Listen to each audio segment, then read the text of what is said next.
All right. I want to welcome you all to the third annual, WCA's third annual Commissioners' Conversation on Children. I am Marie Cabrera, and I am the Director of Data at WCA. And I will be the moderator for today's conversation. And I see, I've already spilled my water on the floor. I hope it's not a harbinger of what's going to happen at today's conversation. I don't think so. I think all the bad juju is going to be represented by the spilled water here. So even though it's like I'm not a foot off, I'm just, give me a second so I can put the cup on the floor, I can kick it, I can spill more water on the floor. But anyway, so I am Marie Cabrera, Director of Data at WCA. Let me tell you a little bit about WCA for those who are not familiar with our organization. Now, Westchester Children's Association has been around since 1914. We are Westchester County's only multi-issue advocacy organization working for children and youth ages 0 to 25. And our mission is for every child healthy, safe, and prepared for life's challenges, regardless of race or zip code. Now, our child advocacy very much relies on connection and community. So I'm so pleased to see so many of our nonprofit partners in the audience, and I want to thank you all for coming today. So, okay, hopefully this computer works. Okay.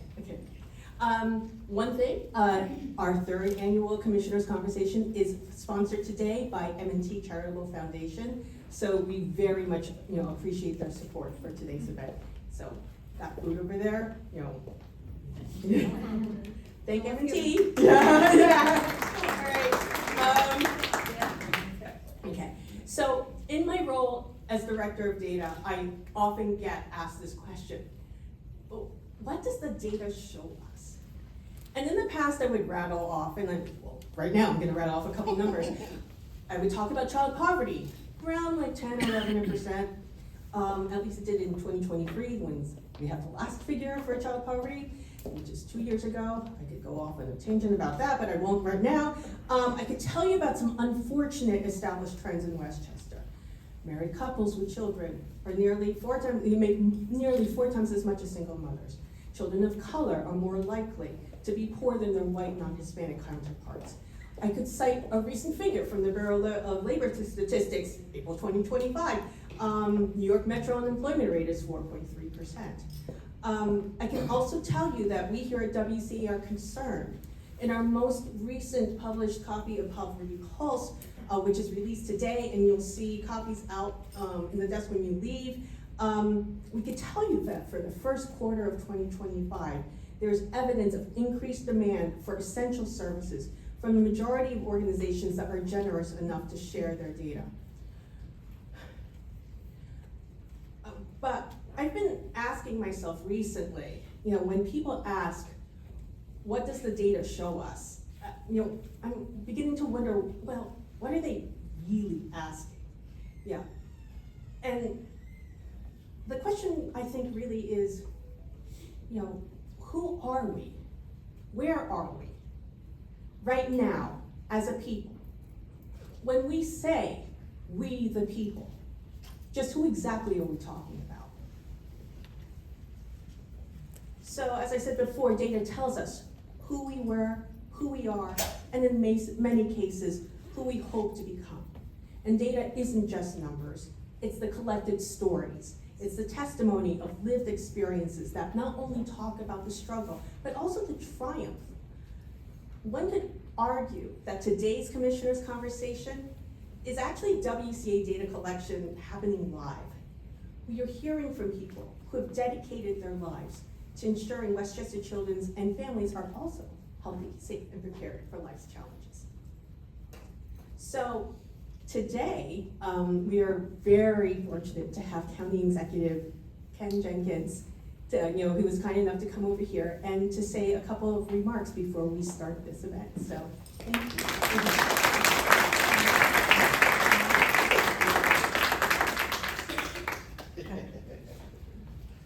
Well, first, good morning, everyone. Good morning. I'm going to promise not to spill water, right? Because so I'm watching the cup. Oh my gosh. First, it's always great to see all of our friends that are here today. I mean, for me and for all of our commissioners, executive directors, our senior team that's here, certainly Emily Saltzman, who just stood up just to move over one seat. Is here. Catherine Borgia from our Office for Women and part of our executive team is here as well. We're not going to introduce everyone because guess what? You're going to hear from them in a moment. We know that this is a really challenging time. Right? And what I've been saying to every one of you when I see you all at different organizations, at different events, and things that when we run into each other, we know the only way that we're going to do this is all of us pulling together. That means we're going to share some resources and be able to work through and navigate the challenging times that we have. So the commissioner's conversation on children the third year that we've been working together with this, with the Westchester Children's Association is a very valuable conversation where you get to hear directly from the people that Emily and I and all of our team try to get out the way of and let them do the great work they do in partnership with all of you. Again, we know that we're continuing to watch and monitor each and everything that's happening at our federal level. As I said, in many different entities, I turned off the notifications in my phone because it's just kind of crazy to be able to watch and monitor all that. But again, the reality is that we're just trying to figure it out with all of you. And every time we see data, we understand that the data always represents a person that's behind it. And whether that data says that there's people that are still couch surfing, or whether those people are having food insecurity, we watch and see what's happening on our federal and state levels to see how we're gonna navigate around that. And we know, again, the partnership with all of you is what happens to make a difference. I know that we also had folks that are here that you'll hear from probation as well. I see our good Greenberg team in the house. We always want to make sure we're shouting out law enforcement and making sure that we're working together. But the reality is that your partnership and our partnership together is what's going to make this difference. And with the work you all do every day in trying to address the concerns that are raised from the data, understanding that that data represents a person, an individual, a child, a family, and things that they need and we need to be able to deliver.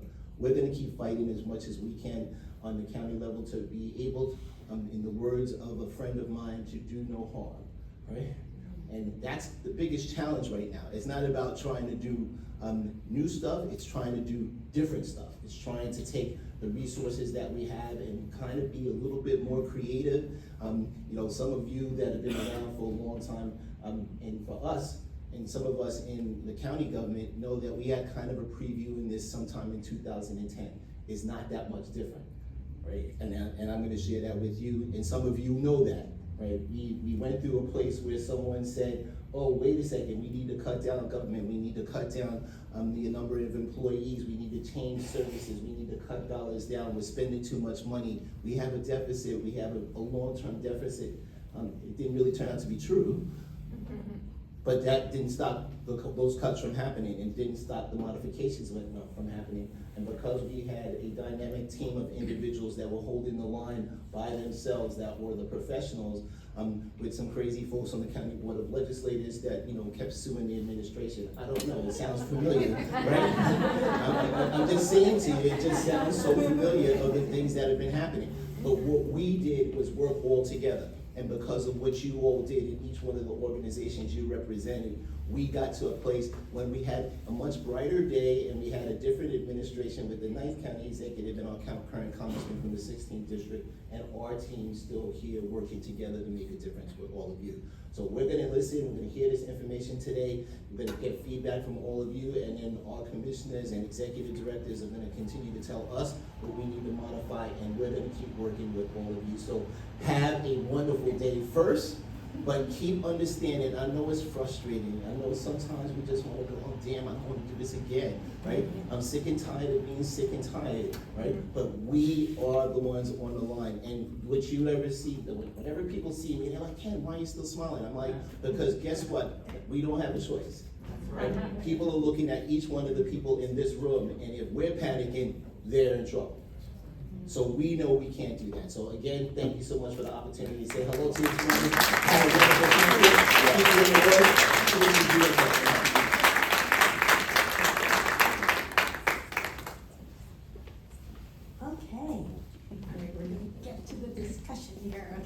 So you may notice, for those who are observant, that the order of people on the slide do not match the order of the people on the table. So I did it in alphabetical order, because I didn't know. So I'm just gonna start off. I want to introduce our panelists. I'm going to start off with Dr. Sherlita Amler, who is the Commissioner of Health. Rachel Kotzur, who is the Assistant Commissioner of Probation. Lisette Matos, who is the Deputy Commissioner of Social Services. And we also have Commissioner Leonard Towns here. We have Ernest McFadden, who's the Executive Director of the Youth Bureau. Liz Oliveto, Program Administrator of the Westchester-Putnam Career Center Network. And Michael Orth, Commissioner of Community Mental Health. So now I went backwards. Okay, now I will go forwards. Okay, here we go. All right, so we're gonna start with the first question, okay? And let's just, just for the sake of efficiency, I'm just gonna go down the line, starting with Ernest McFadden. If you could describe what your department does for children in 30 seconds or less. I want to introduce myself. Yeah. Good morning, and I'm delighted to be with you. I'm the Executive Director for the Westchester County Youth Bureau. We're an office that's situated in the Executive Office. We're charged with providing positive youth development through evidence programs. Oh, Mr. McFadden, is the mic working? Is it, okay, just wait 1 second. This is also an opportunity to check the mics to see if they're live, so, give me a second.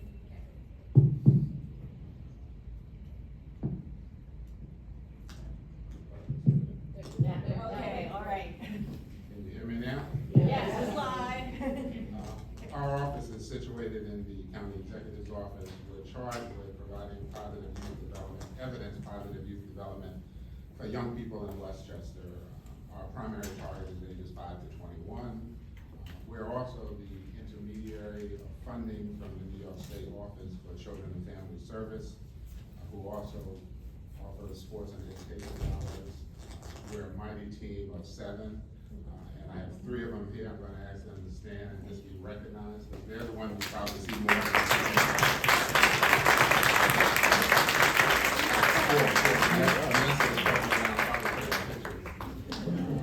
And we're also the recipient of the Runaway Homeless Youth Money from the state.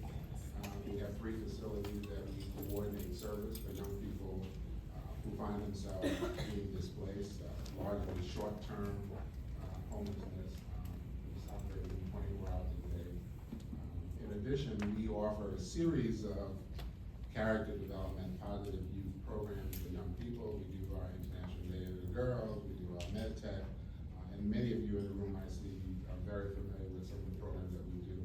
The team also provides monitoring and technical assistance, so I'll talk a little bit more about that given the economy, the environment that we're in right now. So I think that's about the Westchester County Youth Bureau. Okay, thank you.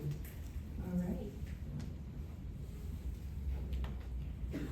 We working? Yeah. All Yeah. right. So good morning, I'm Liz Oliveto, and I work for the Career Centers in Westchester County, housed in the Department of Social Services. And what we do is find employment. We help citizens of Westchester County find employment, find better employment, anything that has to do with employment. So we do adults and youth, and whether you want to upskill or you want to do better on resume writing, interview skills, how to get a job, how to search for a job, we will help you from soup to nuts, from the beginning to the end. My specialty is youth, that's where my heart is. We have programs for youth that will help you not only find a job but a career. We'll put you through vocational training. We will help you with supportive services, because more often that's the real issue. Not a job is not a magic genie. So the supportive services help you a lot, but anything that has to do with employment or increasing your employment is what the career centers do. There are 4 of us. 3 of us are in Westchester County. We're running right here in my plains. Mount Vernon, Peekskill, and we do have one in Carmel. So we hope you all come to visit us, learn a little bit more about what we do, okay?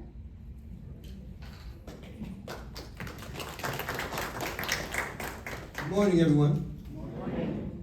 30 seconds is kind of tight, so we'll spread it out. Well, more or less, you Yeah, know, it's an estimate. Well, our goal is to empower people to become self-sufficient, right? Ensure the health, safety, and protection of vulnerable adults and children, and we do that in various ways. We spoke about our youth program that goes through the Career Center.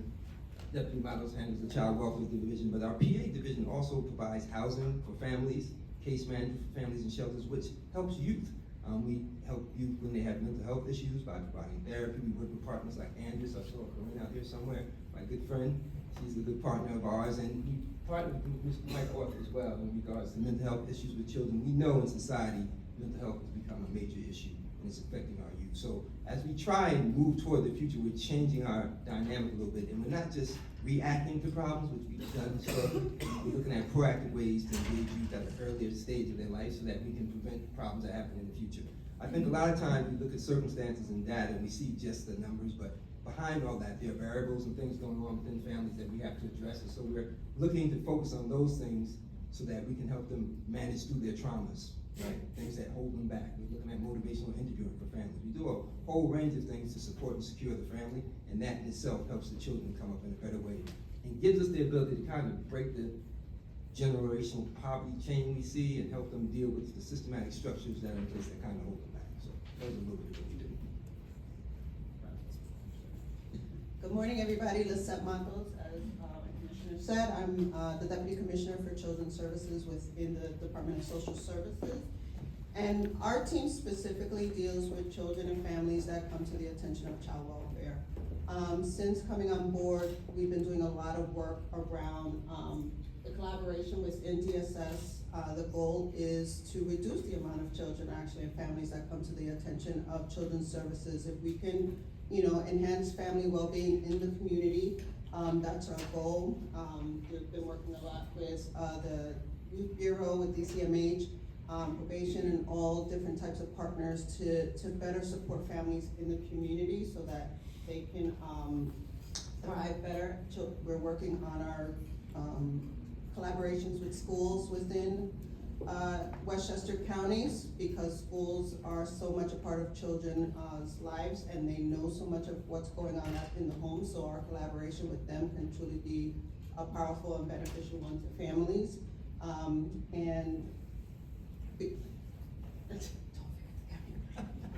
So we just talked about it. So Westchester County, we developed a 5-year county plan under the auspices of OCFS, Children and Family Services, and partners such as Ernest's team, Michael's team, and various other ones, Probation, are part of that county plan. And we developed goals that we want to work on specifically over the next 5 years.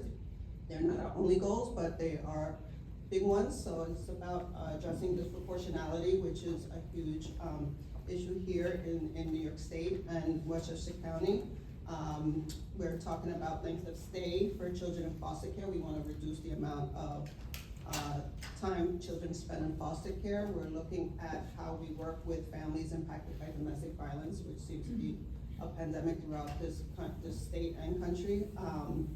And also supporting our LGBTQ youth in the community as well. So we have many goals within our county plan that we're working with across the county.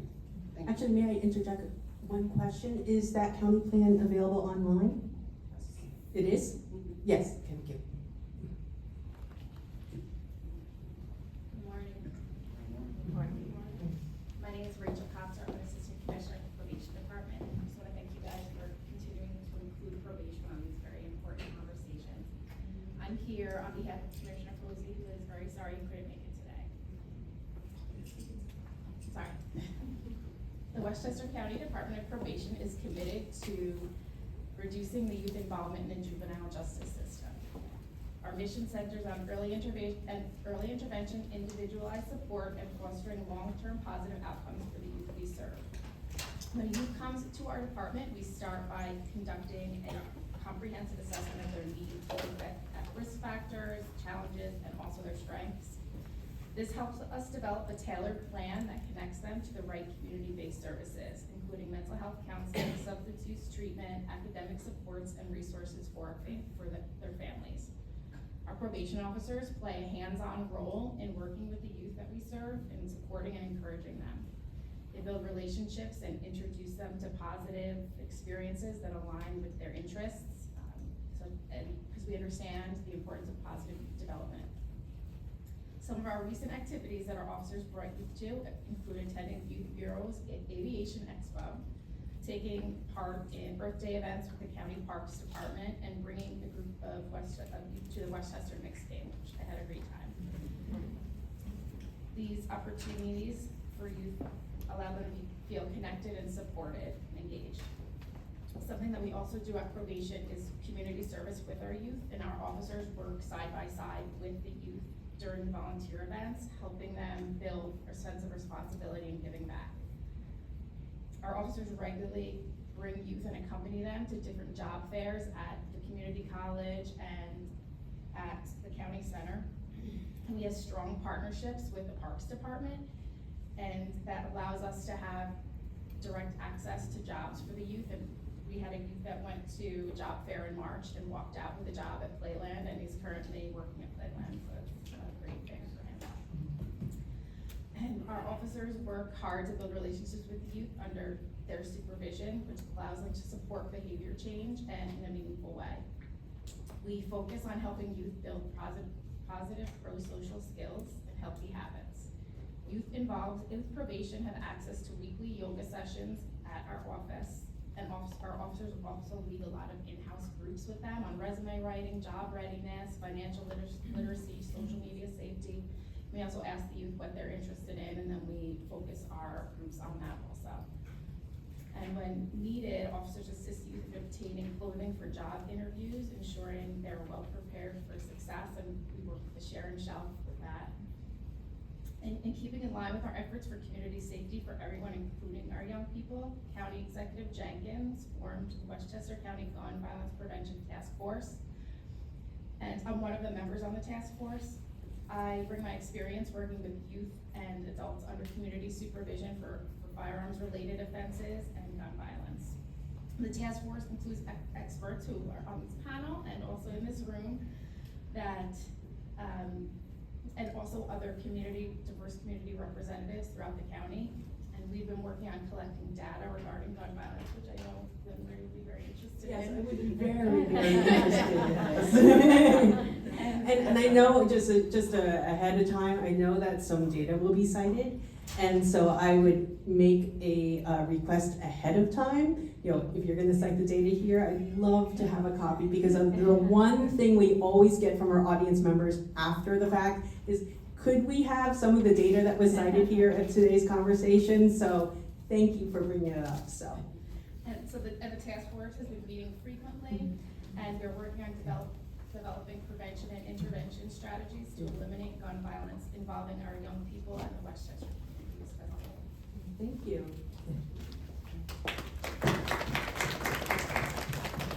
Hi, I'm Dr. Sherlita Amler, and I'm here as Commissioner of Health. And so what our department does is basically, as a physician, I used to treat people when they got sick. And then I saw the light and went to public health, because the role of public health is really to prevent disease so you don't have to treat disease.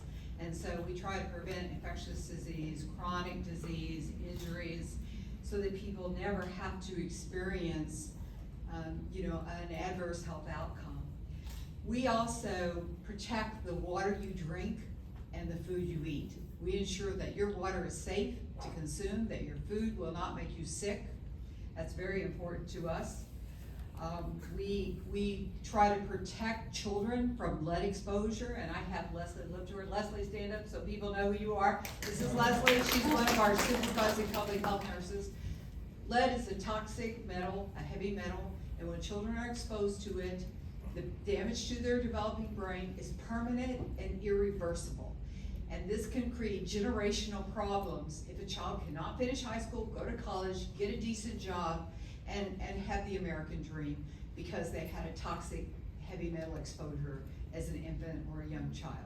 So this is really, really critical work, and we really appreciate Leslie and her team's efforts to ensure the safety. And I do want to thank social services, because frequently we get involved with them when we have families that, are in situations where it's just not possible to move the child or other issues occur.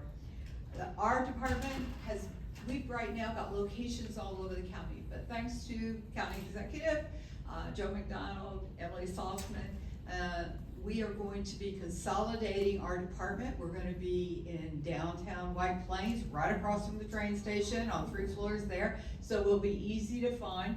We will maintain our 2 clinics. We have a clinic in White Plains and a clinic in Yonkers. And what we do in these clinics is we provide sexual health. So somebody believes they have a sexually transmitted infection, or they have a lifestyle that might, expose them to HIV. We can help them with preventive type medications. We can treat an STD that they get. We provide immunizations to people at that clinic, and both adults and children. So if you have insurance but it doesn't cover immunizations as an adult, we will immunize you for free. If you have a child that doesn't have insurance, we will immunize them for free, and we immunize an awful lot of children in those programs. The other thing that we do is we treat tuberculosis in those clinics, and unfortunately TB has been on the rise. For us, it would be a tragedy if we had somebody who died of tuberculosis, but just recently in the move I found a document where somebody had written down some of the important history of the health department in Westchester. And I think it was in 1935 that there were 78 people who died in this county from tuberculosis. And at that same time, there were thousands of cases, there had been 3,000 cases of measles. So this is what your health department does. It prevents people from dying of TB. It prevents people from getting infectious disease and spreading them to others and potentially dying. So, we are grateful to the support that we get from all of our Park County partners, from our county exec's office, because our job is to keep you healthy, to keep you safe. That's what we do. Thank you. Good morning, everyone. My name is Michael Orth. I have the privilege of working for the Department of Community Mental Health, where I've actually been for 32 years. Yes, it's been that long. You look like a baby. Thank you. Under New York State mental hygiene law, we are responsible for all ages from childbirth all the way to seniors, and that includes prevention, early intervention services, treatment, recovery, and also we do a 5-year plan, which is available online. We have to do it to 3 state departments: substance use addictive services, Office for People with Developmental Disabilities, and Office for Mental Health. So we're responsible, and we report to all 3 of those departments. A lot of what we do is get some state aid funding, some federal grants, and also local funding, and make sure that we have a comprehensive services looking at all ages, all needs in those disability areas, and oversee and monitor those programs. We also have something I hope everyone has heard about, Children's SPOA, Single Point of Access. Can the children's people please stand up also? I want to just raise your hand. Everyone from children, here. They do all the work. They hold me accountable. They come up with all the creative ideas. And I think one of the things that, to be honest, makes Westchester Bestchester is really the reputation of not individually how we work. These are all wonderful people. They do great work. You guys are all wonderful agencies, but it's really how we work collectively for a common cause. And I can't think of one person here who hasn't been to a network meeting, a system of care orientation, suicide coalition. It's all how we work together, and I think that's the fabric of our system of care in Westchester County. I do want to say how thankful we are to the administration, our county executive, Emily Joan. When I started with this department, we had 120 staff. Now that included operating 4 clinics. At our low, we were down to 48 staff, operating all those services that I just said. But thanks to the administration, we're almost at 100, and I guarantee you every dollar is spent wisely. That includes opening a new clinic, thanks to our Board of Legislator. Jules William Johnson is here, and our county executive. And this is the first time we're opening a clinic in, 12, 13, 14 years, because the need is there. So I think we could not do this work without all of you in the room. We really appreciate all the support. And as my colleagues here, we meet regularly. We have a children's cabinet, which you all know about, which is always looking at how we can be more effective and efficient and also serve our agencies and communities better. So thank you. And thank you, Commissioner Orth, for acknowledging County Legislator Joel Williams-Johnson, who has just entered the room, so thank you. Okay, we're gonna start off with, we're not gonna have an easy question, so if my mouse works, would be great. Okay, so let's start off with economic uncertainty, okay, because I believe that question is looming on everybody's mind. Okay, so we all know there is the one big beautiful bill that is up for vote in Congress. Now, this is an analysis from the Congressional Budget Office, which estimated that the House bill, I know it's passed the House and now we're going to the Senate, so there's a whole lot of back and forth going on with that. But with the House bill, it meant effectively a $698 billion cut in Medicaid and a $267 billion reduction in the Supplemental Nutritional Assistance Program, AKA SNAP, which provides food benefits to low-income families. So that same CBO analysis, which had an extremely wonky chart, which I am not including here, I will spare you that, also essentially stated that the effects of this bill would decrease household resources for those of lowest income, but increase resources for those of highest income. And we here at WC are concerned that families who are already vulnerable, who are such as single parent families, who are much more likely to experience poverty regardless of race, who already lag behind in regards to income compared to their married counterparts, are going to be left in a world of hurt. So given these conditions right now, what we're seeing in regards to economic uncertainty, how are you conducting proactive shifts in the way that you operate? And this question is specifically for the Department of Social Services and Career Center. How are you witnessing shifts in benefits participation, whether it's the number of people participating, or even if it's just like shifts in behavior? And given what's coming down the pike, what efforts will your departments prioritize moving forward? Thank you. Before I go on, I'd be remiss if I didn't acknowledge First Deputy John Beefus and Deputy Randy Scott. Randy handles my housing, and John Beefus handles everything else. Data master, backbone of the department, and he's great at looking and tracking everything. So we are well aware of what's happening at the federal level, but our goal is to not panic because we don't know what the results are going to be, right? There's a lot of talk of what it's going to look like, but we can't be sure. And when the bill actually does get worked out, it then goes to the state level. We have to look at what funding they're providing. So we're on standby, waiting to see what's going to happen. But the state has been a great partner with us. They've worked with us with Medicaid. They understand the need in Westchester County.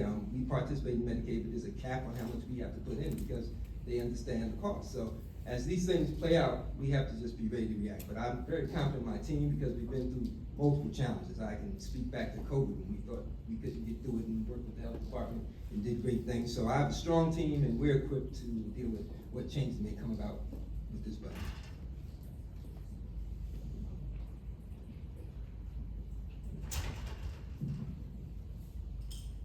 So what are we doing?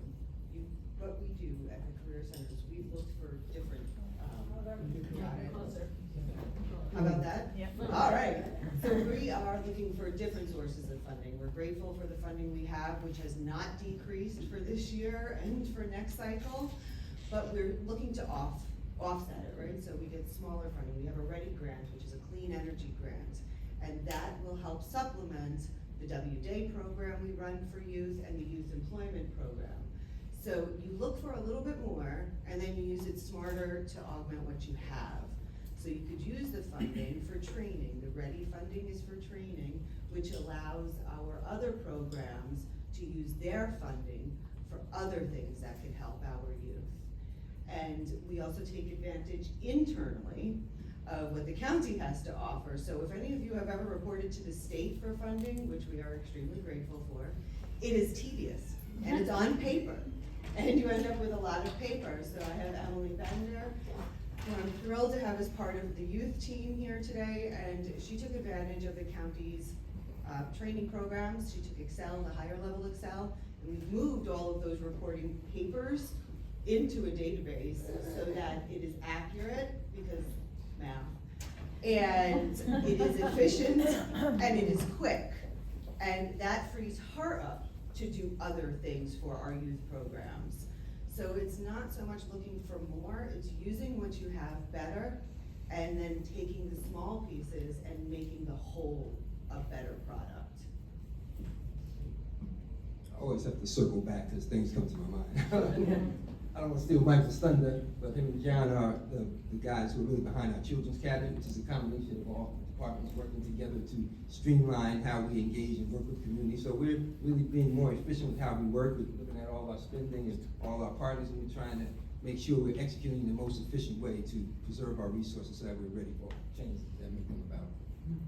Are there any things that are coming up, you know, in terms of like areas of efficiency, like opportunities? Well, sure. I mean, we have to make sure, like, we're not duplicating services, right?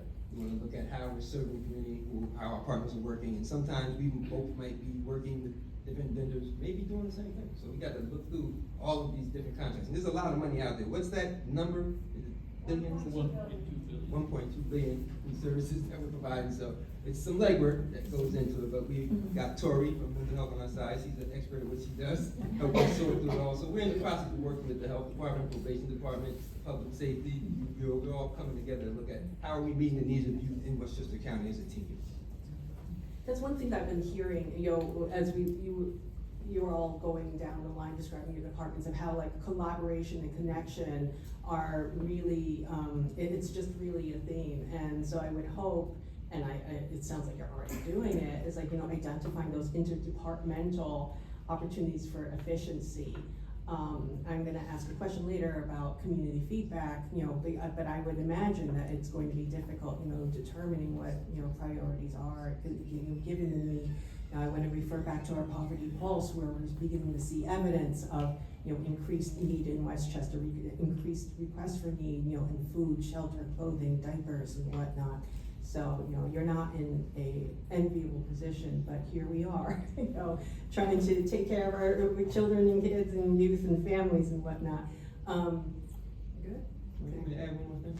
Yeah, Then sure. you get rolling on your start. So we're very big. We got a lot of different initiatives. When you talk about housing, our Office of Housing Council is in place with George Asante as the lead, and that office is going to help people who are having issues with landlords. It's going to help get them legal assistance early before the eviction process begins. It's going to give them assistance in court, so when they're dealing with landlords who have lawyers, our customers have people to stand by their side, help them with their issues as well. So we put together this office in collaboration with 211. It's going to be our screening hub, and we have legal partners who are going to be assisting customers as we go forward. Okay, moving forward, okay. We're gonna go on to another topic, race equity, okay. I have, as a data person, I have so many thoughts about this, okay. The state of the federal data landscape, erasing DEI initiatives, but it would take a lot longer than 5 minutes to talk all of this out. You know, if you wanna take me to the side, I could certainly give you my whole spiel on my soapbox afterwards. But, I reference one unfortunate established pattern that happens time and time again, and unfortunately it's no surprise for those in the room. Children of color are more likely to experience poverty than their white non-Hispanic counterparts, and you can see that in this chart.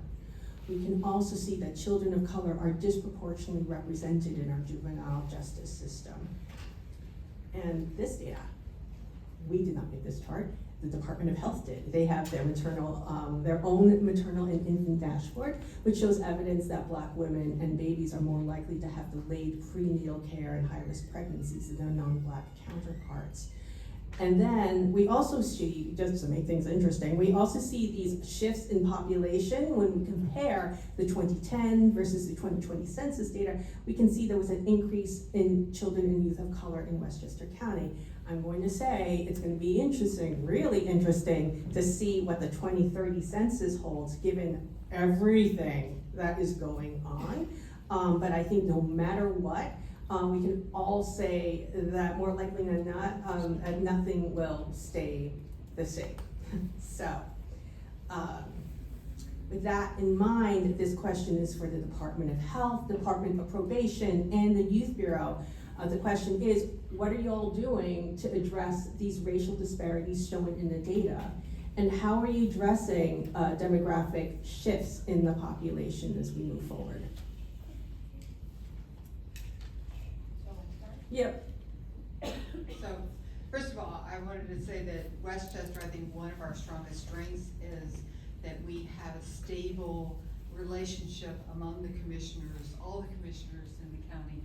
Most of us have served a long time, and we've worked together on a vast variety of problems, and so we know how we each work together, and I couldn't do what I do, the health department couldn't do what it does without the support of the other people that are on this panel with me.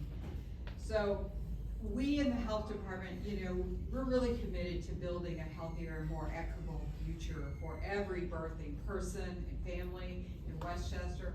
So back in 2013, we launched the Black Maternal Child Health Initiative in direct response to the unacceptable and persistent disparities Black women face during pregnancy and childbirth. And over the last 2 years, Westchester County, thanks to our previous county executive, George Latimer, our current county executive, Ken Jenkins, Don McDonald, Emily, and that whole team, we have been able to invest $2 million towards real community-centered solutions. And we have been partnering with organizations that really have deep roots in Westchester and strong relationships like Sister to Sister International and the Westchester Black Maternal Child Center for Excellence, Birth from Earth Ground Midwifery Services, the Children's Health Research Foundation, the Lower Hudson Valley Perinatal Network, and St. John's Riverside Hospital. And it is really through these relationships, because relationships are really key when you're trying to solve complex problems. We've been able to expand home visits, prenatal birthing consultations, support groups for moms and dads, and essential health screenings. And we are also making sure that providers receive training so that they really listen to their patients. I know there's a lot of women in this room that have given birth, and I would say that if I took a survey of what your very first biggest complaint would be during the time that you were giving birth, it would be that no one listened to what you wanted or what you felt or how you thought things should go. And so now there really is a movement, I would say, to make sure that we train healthcare providers to know that the mom is really the team lead. They aren't, the doctor isn't, it's the mom. She is the leader, and she should be respected. Her should be treated in a culturally responsive manner, and that should be the norm for how childbirth occurs and not the exception. Earlier this year, we took another big step. You saw we launched the Westchester County Maternal Child Health Dashboard.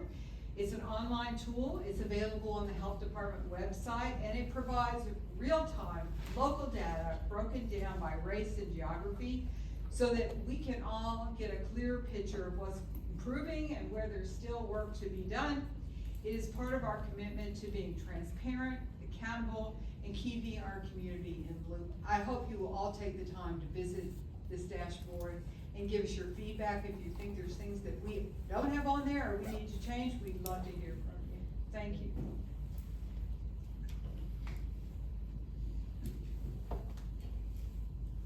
At probation, we don't have control over the cases which cases come into us. They come into us from arrests by the police department. So we get them as JD intakes, juvenile delinquency intakes, and adolescent offender cases for the 16 and 17-year-old felony cases through the youth part.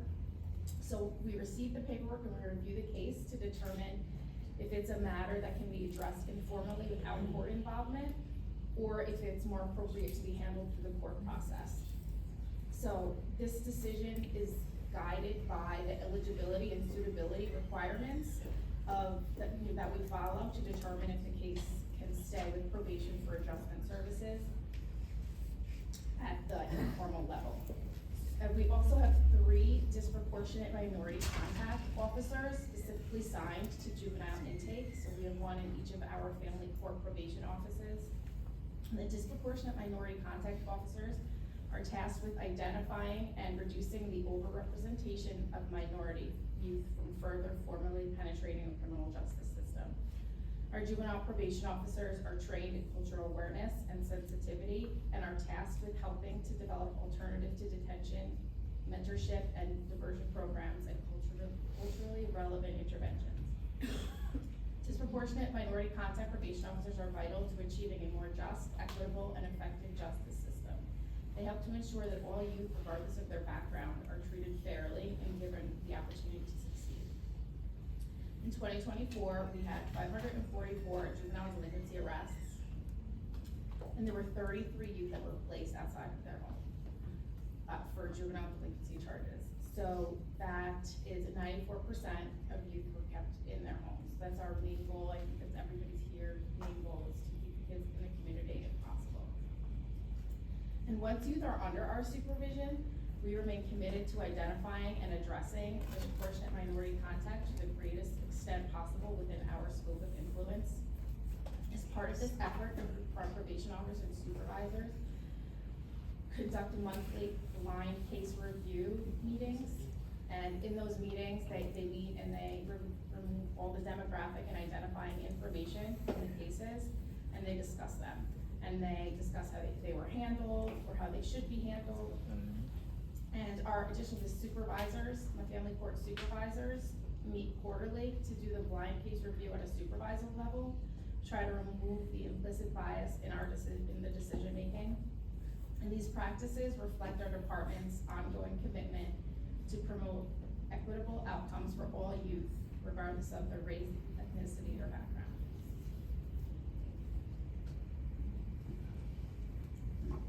Can you hear me? Yep. Thank you for that question.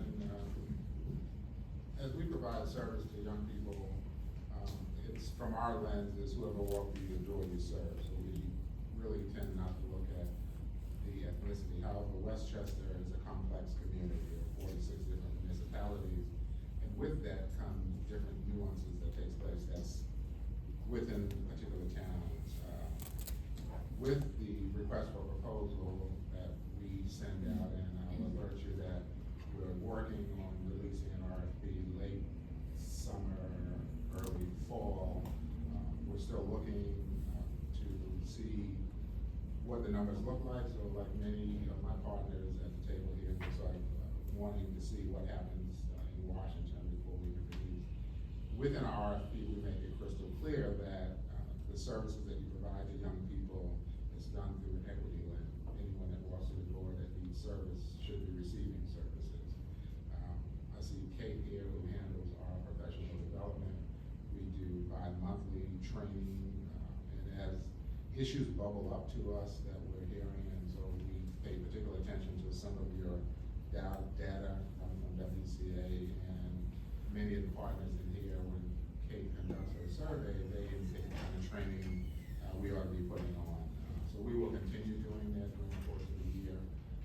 But from a county perspective and the services that we provide in the youth field, it's done from a lens of whoever walks through the door. And if we find partners that we work with are in violation of that, then we have a mechanism in our contract to terminate them. So I think by and large, we hold program providers accountable to making sure that they're doing broad outreach.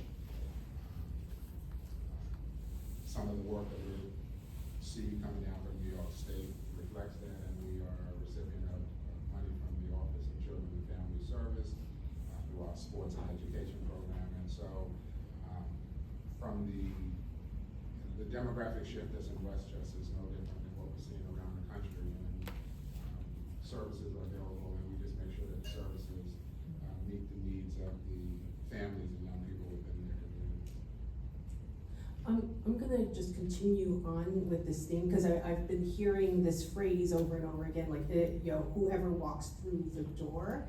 And so, for all of you here, like, how do you ensure that, certain subpopulations who require services get through the door in the first place? Or, Rachel, for probation, I'm curious to see if you know of any initiatives to ensure outside the Department of Probation, in terms of arrests and getting kids, you know, to make sure that disproportionality doesn't, you know, continue. You have a minute to think about that, so. Yeah, solve the world's problems in a minute, but yes, okay. 2 mics, so, you know, I said earlier about, us, being reactive, and I feel like we have to be more proactive, and let's all be clear, we know that the vestiges of slavery remain to this day, right? You see a lack of African-American men and children's lives due to what's happened historically. And also, just generally speaking, in terms of civil service engagement, you see women taking the lead. I'm not looking at this audience, so you raise your hand, I'm grateful to see you, but very few men. You know, and that stems to be the problem what we're facing now. Now, I gotta hold up Frank Williams of the White Plains Youth Bureau for his initiatives.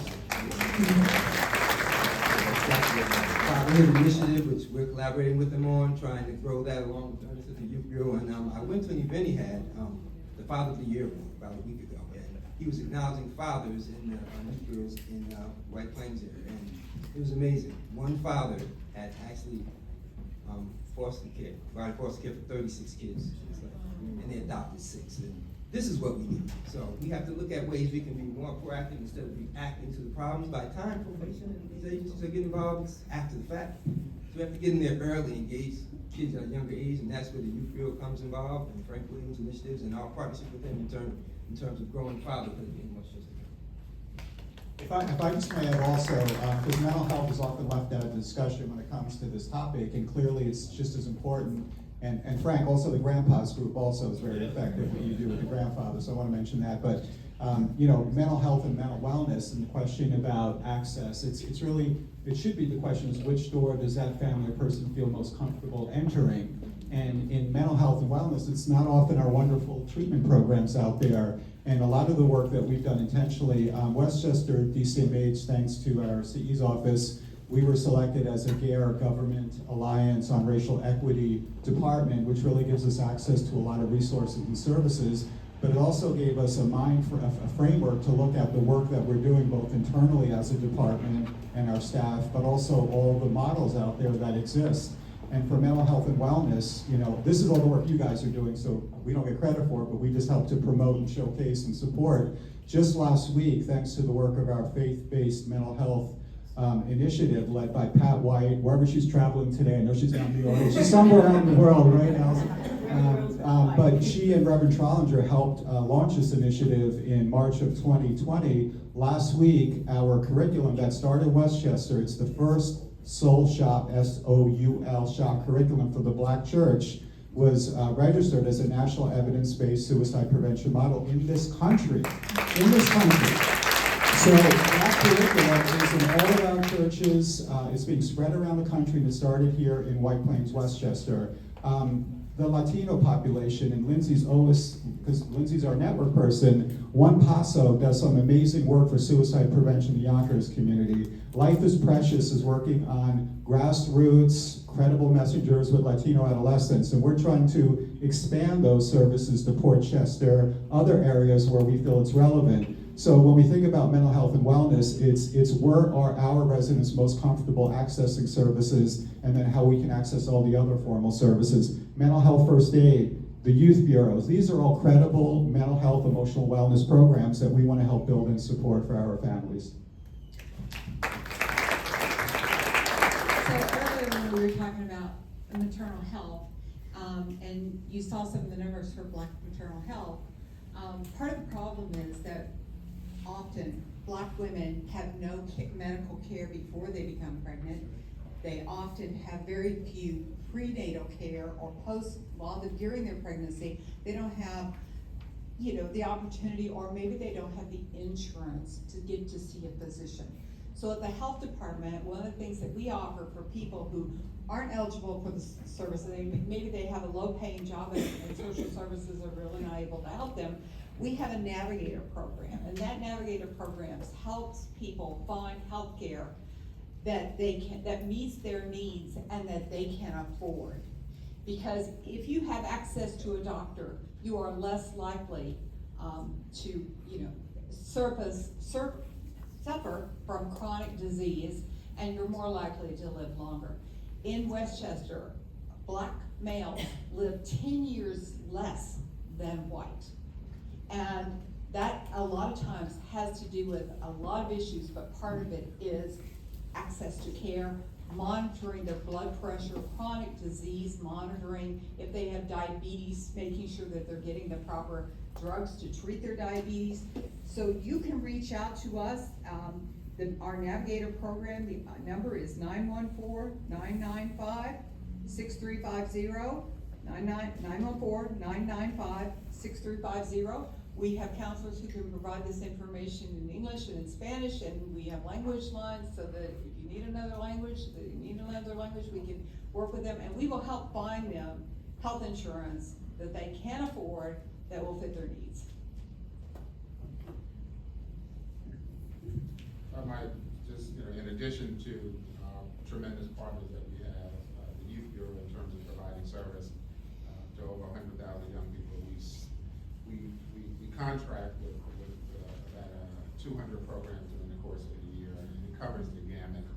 Some of the work that we do in terms of being very proactive about 2022, we conducted a needs assessment, and some of the items that came out of it resonate with the issue in terms of, though Westchester is a wealthy community, there are gaps in service for those at risk. We collaborate with a number of organizations. We partner with the My Brother's Keeper Initiative in 7 different communities now, and their philosophy is a movement from cradle to careers, and they work to sort of close some of those gaps in terms of academic gain. I'm proud to say that we all state has now launched a My Sister's Keeper to mirror that, and we will absolutely be a part of that initiative as well. Just to answer your question you asked about law enforcement, I can't speak to what police departments are doing, but what I will do is I do have a lot of contacts at police departments throughout Westchester County Police, Dr. Michelle, and I'll reach out to them and ask them what kind of efforts they do at their level. What efforts they do at their level to ensure race equity, and I will get back to you, and then you can share that information with everyone. Thank you. But it also sounds like, there's a very holistic approach across the table. So it was actually really heartwarming to see everybody, your colleagues jump in and talk about the initiative. There's we talk about children's advocacy, and it's such a multifaceted approach. To prevent arrest, we really strongly believe you have to address the whole child, the whole family. And so I think this is a demonstration of point. But Commissioner Matos, you were going to say something? Thank you, yes, I also wanted to talk about, we do a lot of preventive work, as you hear, across the table. Yeah. And we try to do a lot of education in the community with our partners, the schools, doing presentations about what's available in the community so that they do not have to come to the attention of DSS. There's also a HERES line that families can call to access services to find out what's in the community. Additionally, to support youth who are in foster care or who are previously in foster care, OCFS and the Brave Hearts has just launched a heartline that youth can contact. And they would be speaking with former foster children, people with lived experience, and I think that getting the voice of those who have been there is so incredibly important, to improve our systems. So we're also looking at bringing together, hearing from foster parents how to better support foster parents, hearing from fathers, as the commissioner said, we're doing a ton of work around engaging fathers, to hear how we can better support them as an equal partner to the mother. Oftentimes,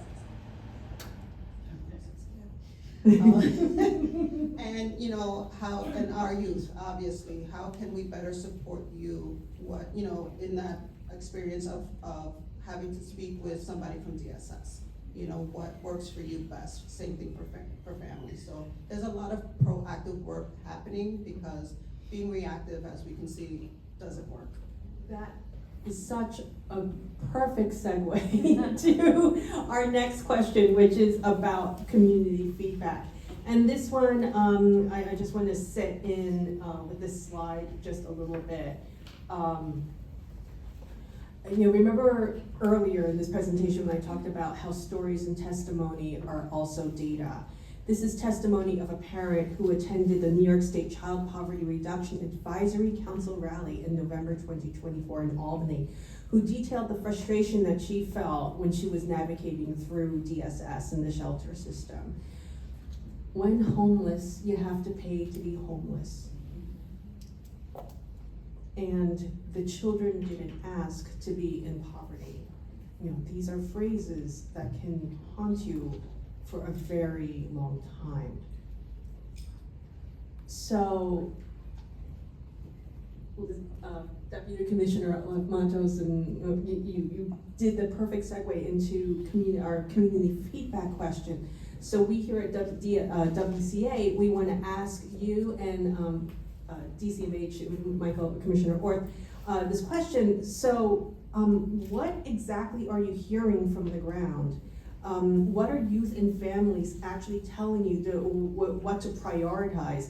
And how are you ensuring that your department isn't, that youth and children are being, families are already being heard? And you've already discussed some of the initiatives that are already taking place, but we just want to spend more time, talking about that. The housing issue specifically, because we can go there. We brought up the slides, so. Yeah, so, that's a critical issue. New York City did get a waiver for people paying, being sheltered. Keep a roof over their head, that's kind of what the money was attributed to, but we don't control the regulations at the state level, so we have applied for a waiver in the past. Our previous commissioner did a wonderful job trying to get one for Westchester County. It did not get approved, so we're in the process of talking with the state about those things now, but in the meantime, we're working with Assemblywoman Paulin's office, who is trying to introduce a bill for us to run a pilot in Westchester County. So those things are things we're looking at. We understand the concern because it does affect the household's ability to navigate. But along with that, we have to have our case management piece in place, because some people are ready to use their money effectively and others due to past traumas and other things I mentioned. Poverty itself, which is a big issue New York State is addressing, and they have a plan in place that they're updating us on regularly when we go to our commission meetings. But the goal is here to look at maybe piloting in Westchester, an opportunity for families that are in the shelter that are earning money to hold on to their funds. But it's in the process. It hasn't been filled out yet. It hasn't been completed. So we are working with them consistently to see if that can go through. So those are some initiatives we're taking in regards to. Is there a draft online or? No, there's no draft. It's not our draft. We're working with the Assemblyman's office. We're giving information back and forth, negotiating, what we think would fit based on what we've seen. We gotta assess our housing population too, because the advocates have been heard regarding this issue. It is big, so we've gotta look at how many families we have in the shelter. How are the families doing? A lot of the families that are in our shelters aren't just there due to losing their housing. There are some mental health issues involved. There's disabilities, right? So we are addressing all those factors to make sure the family is whole. So that's where our case management piece comes in, because we have to prepare the families to move to the next level, step-by-step process. Our normal housing processes, they come into our shelters, we prep them and move them to an EHU, and then hopefully on to supportive housing, and then from there, they can make enough to afford their own housing. So it's a process that we work with our partners through the housing division. I mentioned Mr. Scott, he works with the COC from the federal government, which provides grants and funding to us to get subsidies to families who need extra assistance with housing due to disabilities or what have you. And so those partnerships allow us to kind of move families toward permanent housing. And the state itself is coming up with funding for affordable housing. This eShy initiative that we work with some of our community partners. West Half is the main one. They got an eShy grant to build Day Spring up in Nodine Hill, which is a lovely complex that has supportive services built in. And they also introduced another one on Locust Hill. So these things are how we make it happen, because we can't do it. We need partners who can reach out, get these grants, and build the housing for us to move our people into and get out of shelter. Yeah, I'm a newbie when it comes to funding, so forgive me if this is already obvious. So when you talk about eShy funding, like the first question that pops into my mind is like, how safe is the eShy funding to begin with?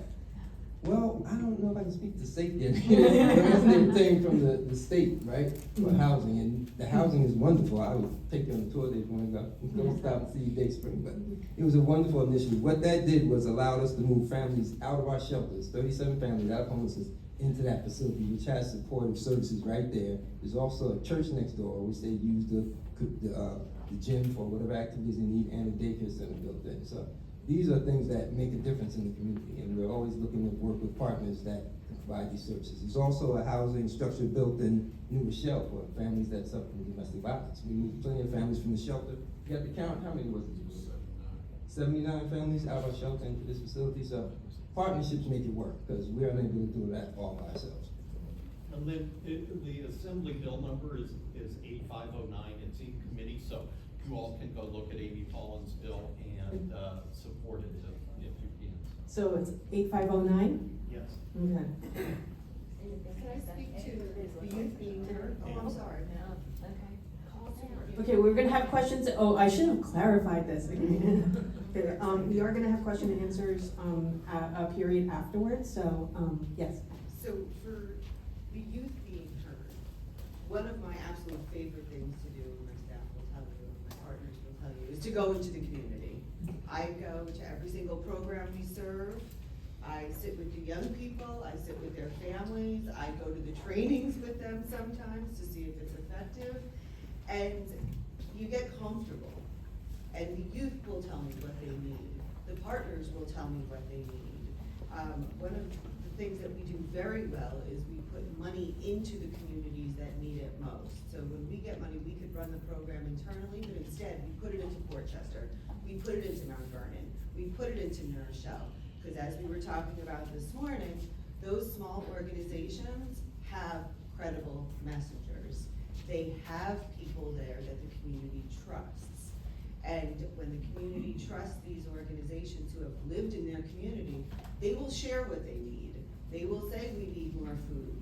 They will say we need more services in Spanish. We need housing, all of these different things. They'll share, and then you bring those to me, or I can talk to the individual youth about it. So I'd say the opportunity is that I have the opportunity to listen, and I do listen. But now your responsibility is to come to these events and to come to things like this today and to meet with us and to politely tell us what your community needs, what your idea is. So it is a two-way street, and we also hope for, the sake of equity, you go back into your community. You might not have a child that needs a service, but while you're out having dinner with somebody, you might be with somebody who has a child that needs a service. And you say, I heard about this program today. So it's that I've been given opportunity and I pass it on to you and we listen and you help us share the word. So I believe in grassroots and I think that's how we're gonna get it done. So please come talk to me afterwards and then bring what you hear back into your communities. If I could add to the assessment, as I shared earlier, in 2022, we commissioned a needs assessment. And in addition, I want to recognize panelists of the Wood and Johnson, because the legislators put money in the budget for many of our youth bureaus. I see my good friend Frank Williams here. And many of the youth bureaus conducted needs assessment within their respective boundaries, and they've shared that with us. And some of the items that came out of our needs assessment really spoke around the need for more mental health service for young people, particularly for those that's in struggling, economically depressed communities. Also more service for LGBTQ plus communities. So we absorb that data, we ensure that it's captured in our RFP. As I shared earlier, we will be putting an RFP out in late summer, early fall for our Invest in Kids program. Dollars to be determined once we kind of see what's coming down from Albany via Washington. And so some of the items that came out of our needs assessment really spoke to young people saying, we want trusted adults to help us navigate life's journey. And so that speaks to our commitment to wanting to increase our mentoring program. This reminded me of listening to a podcast from a psychologist, and the book is entitled Anxious Generation. And as I look around this room, many of us were probably part of that play generation, right? We got a chance to get out and play. And he does an excellent job talking about the play generation versus the phone generation. Most of the young people that walk through our door now fall in that phone generation. And that comes along with a number of challenges, mental issues. And so I wholeheartedly support Westchester's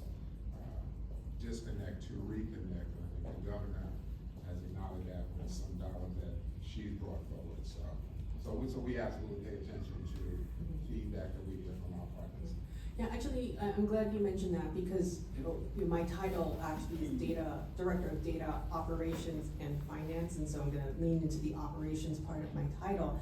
I think I think this is a challenge for any leader. It's one thing to listen, but how do you get, when you listen to the feedback, but how do you actually make that feedback actionable?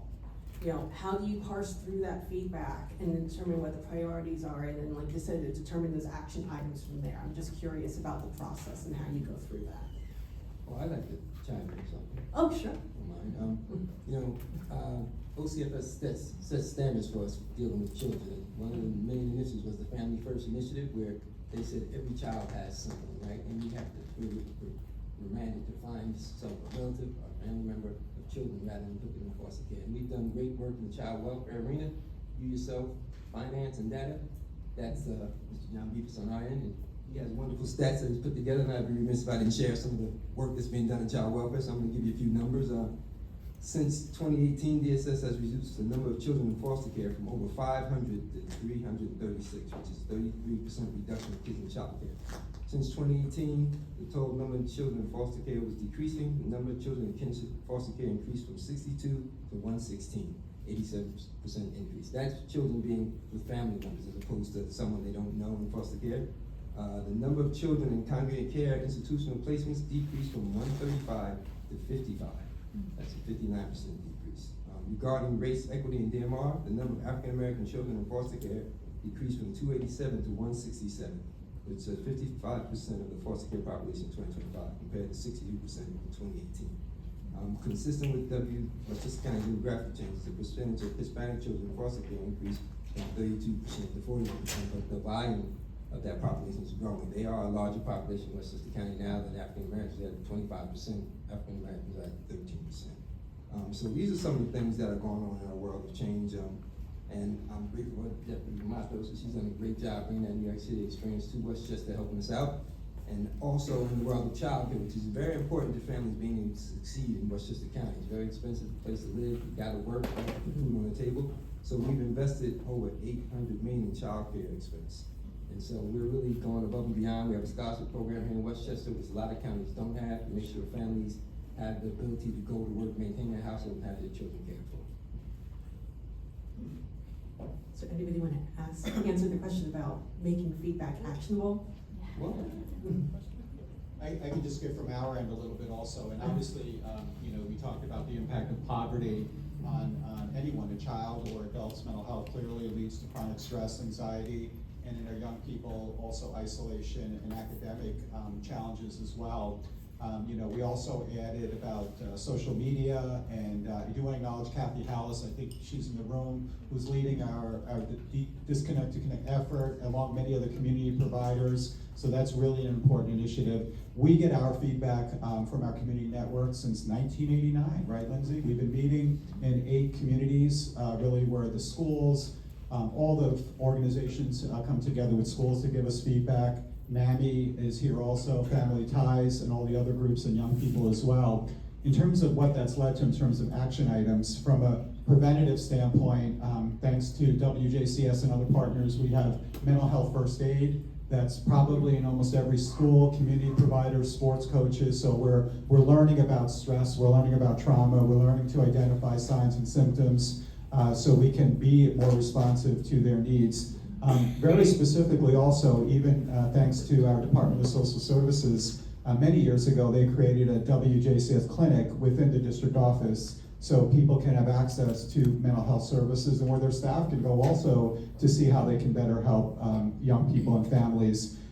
Thanks to the work of Tori and our agencies, many are in the room, we have over 76 school-based satellite clinics in Westchester County now, and it's all communities from Rye to Eastchester, to Peekskill, to Yonkers, because we know that's where young people are, and if they're dealing with stress, anxiety, that's the place to receive services. So that's a very concrete, actionable item. I would be remiss if I didn't talk about student advocacy, because many of these young people are struggling with meeting their academic needs because of social, emotional issues, and they're a wonderful resource for parents to access also to make sure that their education is not suffering during some really difficult times. So there's many action items that we've had in this county to help address stress, stigma for our young people and families who are struggling.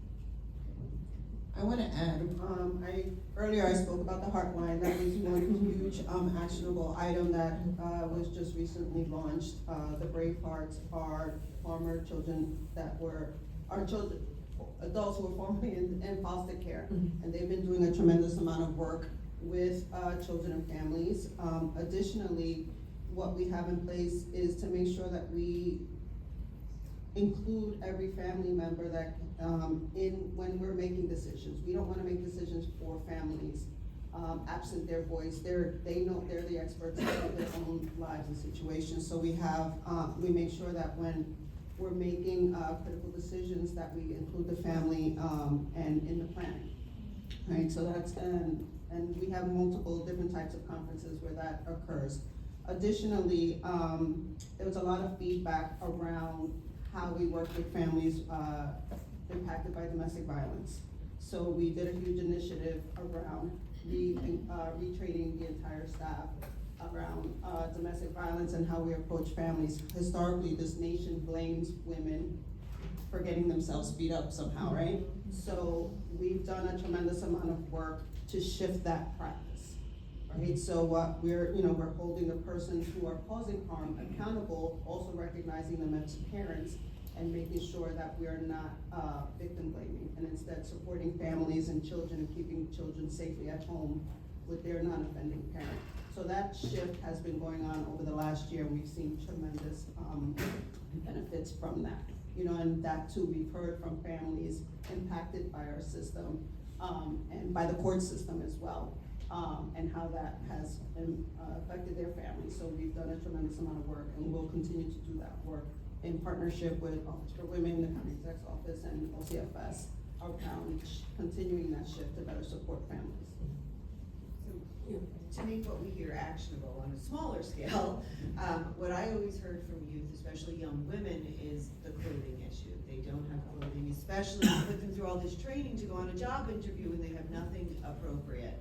So again, you take advantage of opportunities. I was given the opportunity to be here last year, and I met 2 women from the Sharing Shelf, which has been just a tremendous partner for our youth. And it's not that you go and get clothes. They have created a youth boutique. So you go shopping there. There is dignity, there is choice, and they have now become a partner of us. So that supplements funding that we would have had to spend buying clothes for people who needed it, which is fine, but now we can spend that money somewhere else. But that's what happens when you listen and then you look, right? So this is what they asked for. We found a partner that could give it to them. And not in a bag like, here's your clothes. It is real. I've actually been there. It's very cool. You want to go shopping in the Sharing Shelf. But it's things like that you listen and then actually implement it. So it's a small example, but it meant a lot to those girls. Deputy Matos, when you were talking about domestic violence, the staff at WC knows that I am a social media hound, and I often go into the zeitgeist and take a deep dive, and sometimes it's somewhat depressing. But there is a moms group, and it's a big moms group. It's like 10,000 members, in Westchester County. And one thing that I hear all the time is like how domestic violence can actually influence a lot of the decisions that women make.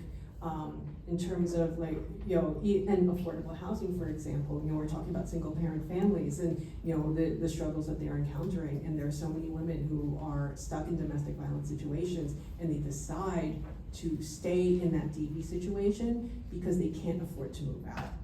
So, I'm just gonna actually throw this, as I'm talking, this question is like going through my head. Like, how often do you check like online groups and whatnot?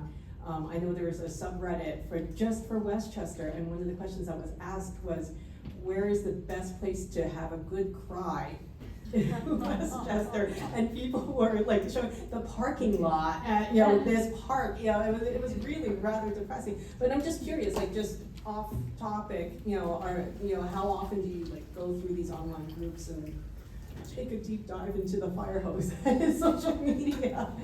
So, I mean, we hear a lot from the families that we work with, so I have to admit, I haven't sat down to kind of Google this Reddit stream, but it sounds like something that I would be curious to see if we have other ideas, but the fact that many women have to stay is a reality. You know, domestic violence is not just physical, obviously, so a lot of the training and retraining has been around understanding the protective steps that the survivors are taking, even if it means staying, even if it means that, you know, and so not judging them and saying that they're not protecting their children. They're very much trying their best to protect children. So reframing that and understanding the different dynamics and how domestic violence can impact housing, income, schooling, so many different things. So that's the work that's been going on to better understand. Oh, you gave me a look like you wanted to say something. Yeah, well, once again, I want to thank Deputy Matos, because one of the things you have to realize is there's been a way that things have been done for years, status quo, right? And now it's a cultural shift that has to take place. It requires a lot of retraining of people in terms of how they go about the work of child welfare. She's been challenged by, you know, our staff just being in old ways, engaged in families. So she's bringing in new things like the team decision making, and we're doing leadership training. She's restructuring the roles of managers. We have job specs that are laid out for our managers to perform, but they're kind of outdated. So she's examined the department, and we're looking at ways to revise how we do business to meet the needs of today. So that's a big part of what we do, shifting the culture internally to meet the needs of society. Thank you. All right, let's go on to the next question. Okay, again, cooperative computer. Substance use. Okay, and this question's for Department of Social Services, Community Mental Health and Probation. I'm gonna go cut straight to the chase here. We here at WCA have been running mental health roundtables, which bring together over 20 community partner organizations, including 3 school districts, to address the continuing challenges supporting mental health, the mental health crisis kind of happening in our youth. One thing that we've heard is that given the New York State's recent legalization of marijuana, there's reports of youth relying on self-medication to cope with school, work, personal challenges. So I'm just curious how you all are addressing this. I'm going to turn over to Mike. He's our main partner, but I want to say sometimes like data to me it can be a little confusing because marijuana is legal, but people already use it.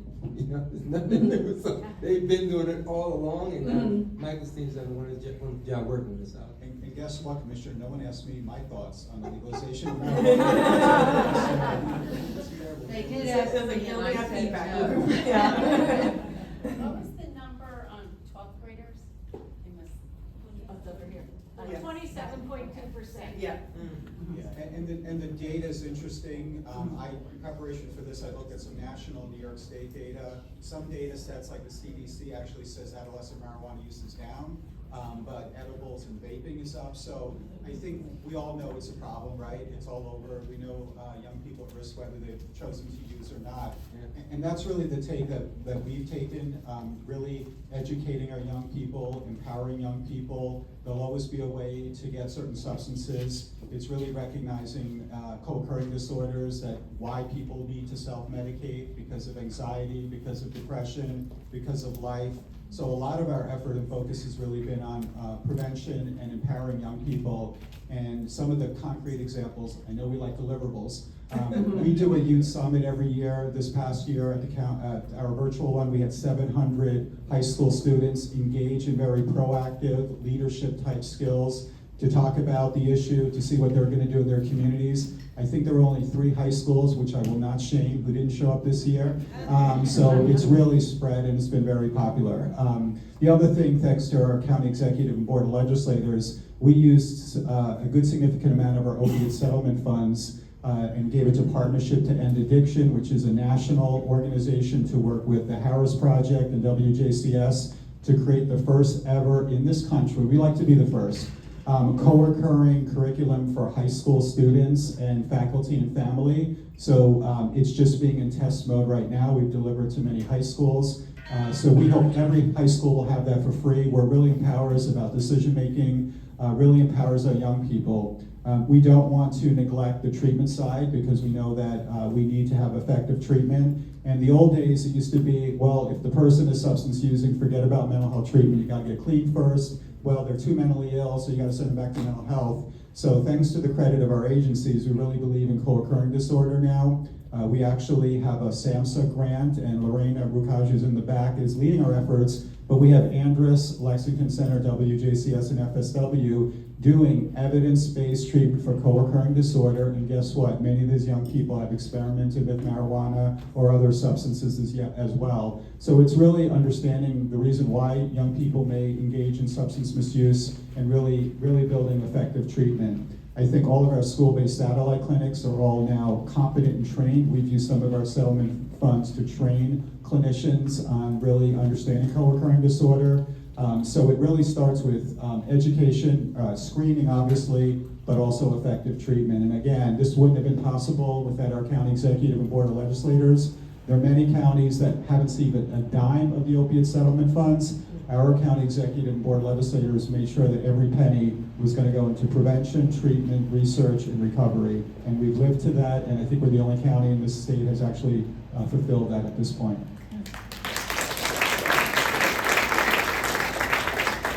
So as a physician, I can tell you that the only safe thing to put in your lungs is air.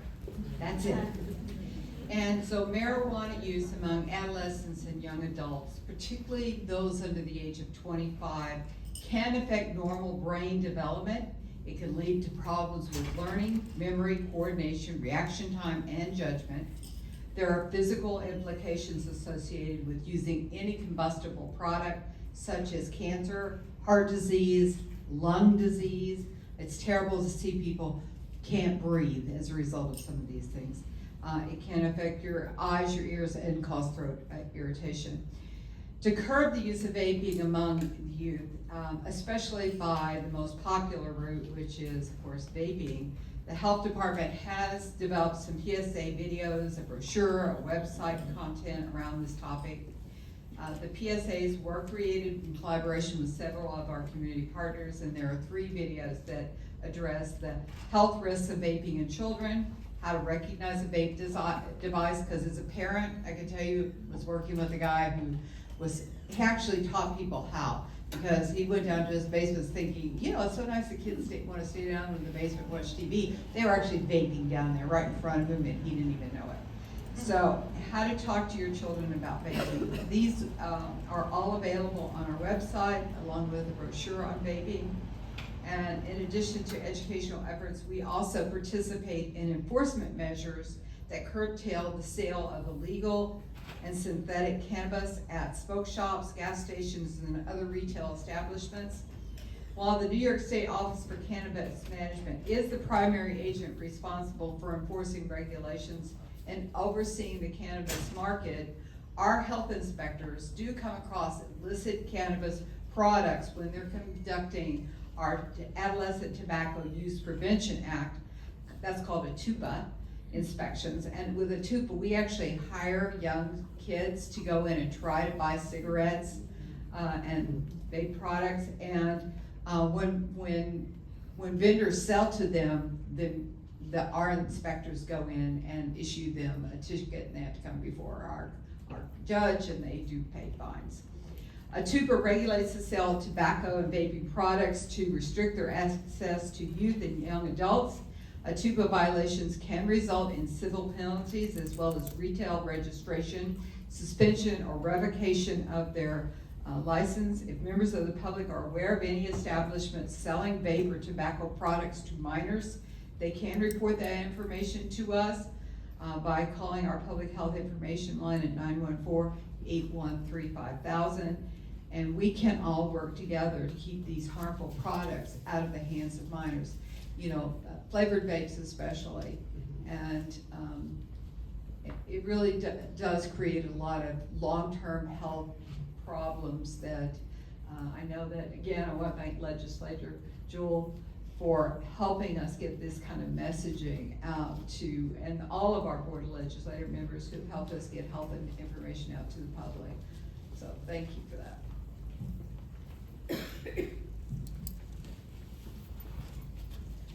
To echo what has been said up here is marijuana is not anything new, but a lot of what is new is the vaping, the edibles that look like candy marketed seemingly towards young people. So that has been a challenge for us. And it makes it a lot easier to conceal. It doesn't smell like marijuana, so it's harder to detect. And one of the things that we hear from you now is that it's legal, and that has been a big challenge for us because even though it's not legal for you, you're not 21, it's still a challenge because the perception makes it more difficult for us to get across what the risks are and things associated with using. At our department, if we suspect substance use, we drug test. And then we make referrals to community-based treatment providers trained to conduct the evaluations to determine if they need to be in treatment and if it's necessary. We also utilize student assistance services as a resource for substance use education in schools. And our community partnerships are really key in this for probation. We've developed strong relationships with local agencies to provide support and prevention education. One of our most impactful collaborations has been with the Lexington Center because they now offer on-site substance use services to us at probation and to our youth. So they run groups and they do assessments in-house. So when a youth comes in to see their probation officer, they can also go to treatment, which helps the families. It takes away barriers to accessing the treatment and it increases their engagement and follow through. So that has been great for us and for the families. And as I mentioned earlier, our probation officers go beyond supervision and they lead educational groups on the dangers of marijuana, including the very real risk of it being laced with substances like fentanyl. And to make these sessions more engaging for youth, we do different things, making it into like a Jeopardy game and things like that, so it's not just a lecture for them. And so it's less intimidating for them to be listening to this information. And as in the question, talking about it being used as a coping mechanism that for deeper emotional or mental health struggles. We work closely to address these issues with the youth. We make referrals to different mental health providers throughout the county, and we maintain strong relationships with the schools so we know what's going on. And we also connect students with student advocacy when they have issues in school so we can actually address the issues that are causing them to try to self-medicate. I just want to also, I'm sorry, Jeffrey Swanson, can you stand up please, Jeffrey? I won't put him spot. Jeffrey is, you're already famous, Jeffrey, I didn't even introduce you yet. Through our federal SAMHSA grant, we have the privilege of bringing in Jeffrey to do pro-social activities called Inclure for young people who may want to do substance-free activities. So, Jeffrey, I want to make sure you meet Frank and you meet Carver Center, you meet the Northern Westchester Boys and Girls Club, because I think there's a lot of collective energy we can do to provide those proactive, pro-social activities around the county, and that's really what's going to make a difference, I think, for our young people. Thank you, Jeffrey. You know, I wanted to add, just because something is legal doesn't mean it's healthy for you. I go around to schools and have for years and talk to students about the dangers of smoking and now vaping.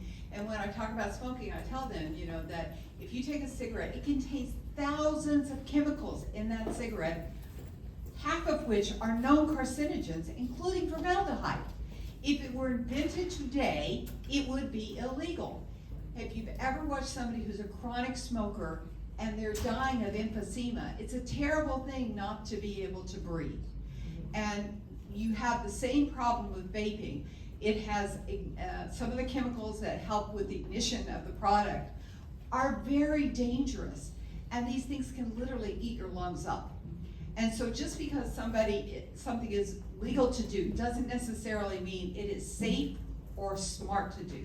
And we have to educate our kids that there is better things to do for coping mechanisms than go to chemicals, than go to alcohol, than go to marijuana. You know, there's a lot of things that are fun to do in life that don't kill you. Yeah, Dr. Amler, just so you actually raised a very important point, because this question was percolating in my mind as I'm listening to y'all. It's just like, the nicotine, I'm in my 50s. I know, I've witnessed that cultural shift in regards to nicotine and smoking. I remember being on a nonstop flight to the Philippines, which is a very long time, and we got stuck in the smoking section.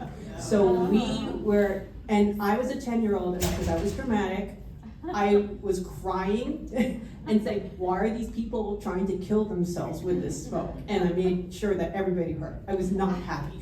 But, and then going to work, and then walking to the airport, seeing that smack of the smoke. Actually, once upon a time, one of the clients I worked for in the investment relations firm, that's a whole other life, was Philip Morris. And so I got to see all the lawsuits that were being launched against them. But, that being said, seeing that cultural shift between nicotine is fine to now it's like, oh my God, that's disgusting. Are there any lessons that can be learned, from what we've witnessed in the nicotine and the smoking industry and that we can apply today? I think the problem is we all think we're educated, and even in the medical profession, people don't understand the dangers of vaping and some of these products. I was at a hospital recently, and I happened to be walking behind two nurses, and they were talking, and one said to the other one, well, I recently gave up smoking. She said, yeah, that's great, good for you. She said, yeah, I'm vaping because it's so much more healthy for me. And I'm thinking, here you are, a registered nurse, and this is what you're telling people? I mean, really, we have to do a better job of educating people around what is safe to do in this country and what isn't. Both my parents smoked.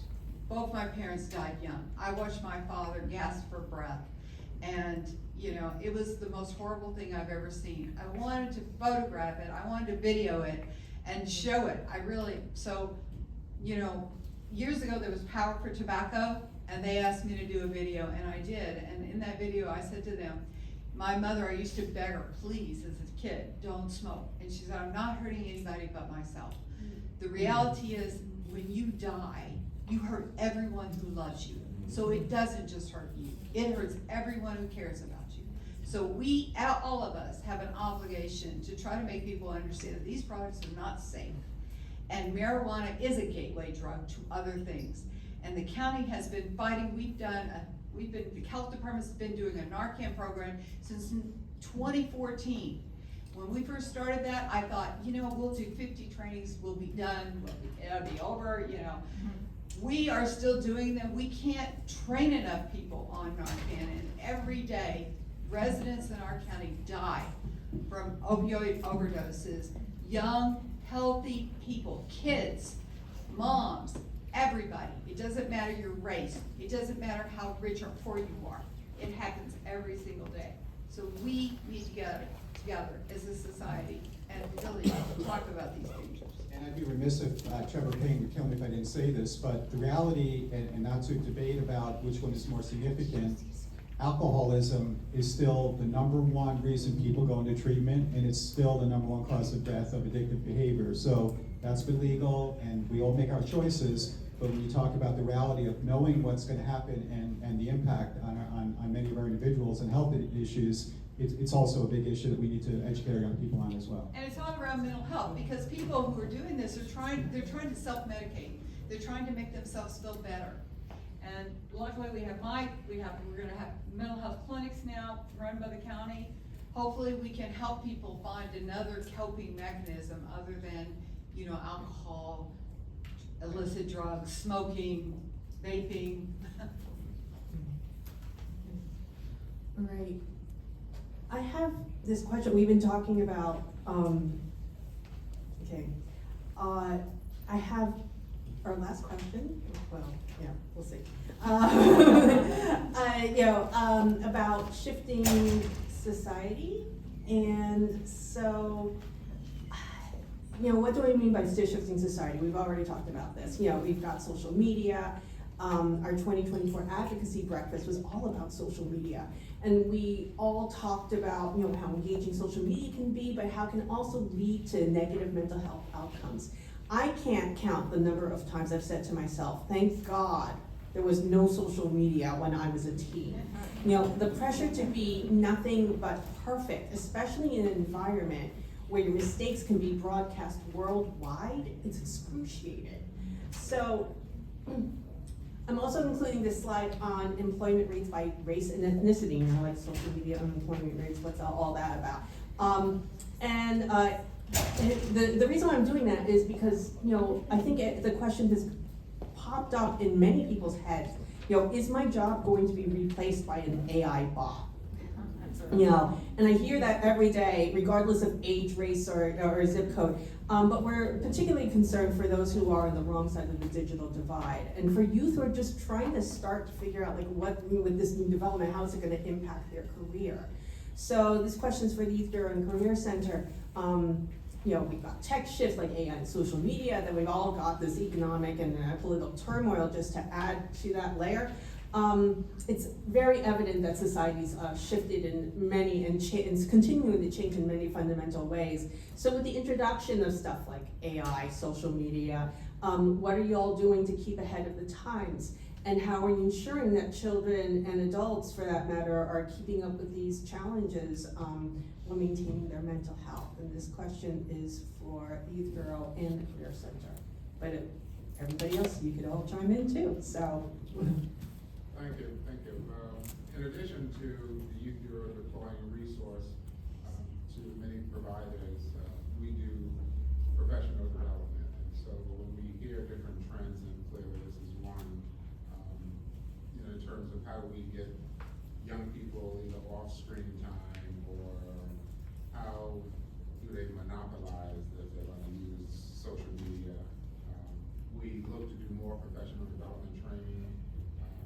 We offer STEM training to some of our youth that come to our doors.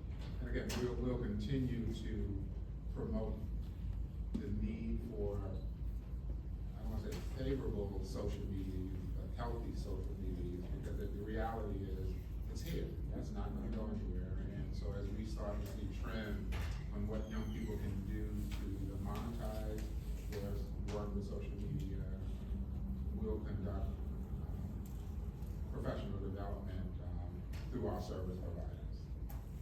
And I think we're seeing more, I think I touched on it earlier, in terms of that entire generational shift. It's a complex issue. And we're going to continue, as I said, in terms of making sure that we hear from our service providers. We're looking to do, in addition to needs assessment or assessment, we want to do more peer-to-peer. In 2024, we went out, I myself, and did a couple of focus group with young people in terms of what is it that they want to see more from either their community partners or the youth bureaus. Social media was one area that many of them talked about. And they talked about, how do I monetize this if it's here to stay? And I'm not sure if we have a solution for that right now, but I think that's a direction that we ought to be looking to move towards. I actually love this question because I'm kind of the, if you can't beat it, join it, right? So AI, which I fought for almost a year until I embraced it. First, it's free, it's available to everybody, and there are so many ways we've used it with our youth. So just the other day, I was in the community and we did a mock interview where there was a bunch of us and then one youth. And what I told him to do, after we did it, we gave our feedback and he wrote everything down. I said, now use it and put it into AI. Read your answers, read the questions, ask it to polish it up, and then print it up and review it to yourself. Don't go to the interview and read it word for word, but it makes you comfortable with what you have to say. We have a resource at another one of our partners where you can do a mock interview. You tell AI, I call her Gina, you tell Gina, I'm being interviewed by the plumbers union, and these are some of the things they might ask me, let's do an interview. And they do the interview with you, and then at the end, they critique you very kindly. And it actually is a nice critique, but they will give you a printout of what you did so you can get comfortable with it again. Like, what scares most of us about speaking in public is the unknown. And if you've never been on a job interview before, you get uncomfortable and you forget things. So by doing it and then reviewing it, you'll remember the things you want to say. We also have a training that teaches young people to use social media to promote themselves. We said there's a shift in the generations. There's this gig economy. A lot of our young people want to have small businesses of their own. They want to be entrepreneurs. It doesn't just happen. You could go to school to be a hairdresser, but if you want to open a salon, you have to learn the business part of it. So I can put you through the training, but there's now resources available online that will teach you how to promote your business online, how to do the old-fashioned elevator pitch on social media. And again, when you talk about equity, for a lot of it, it's free, or it's a small cost. You don't have to hire a PR firm. You don't have to hire a job coach or an interview coach. It's right there. And if you don't have a computer, all of our partners have at least one computer. All the partners that we partner with in the youth programs have at least one computer that you can use on site. Your libraries have computers. So it's a tool that is so helpful, and it's free, and you don't have to worry about feeling silly doing it either because you're by yourself. So it really works for our young people. I'll speak to something I learned. I don't know where I was a couple of years ago about this generation known as the FIRE generation. It's financial independence, retire early. And that's like the mindset, it's like the quick hit. And listen, when you think about it,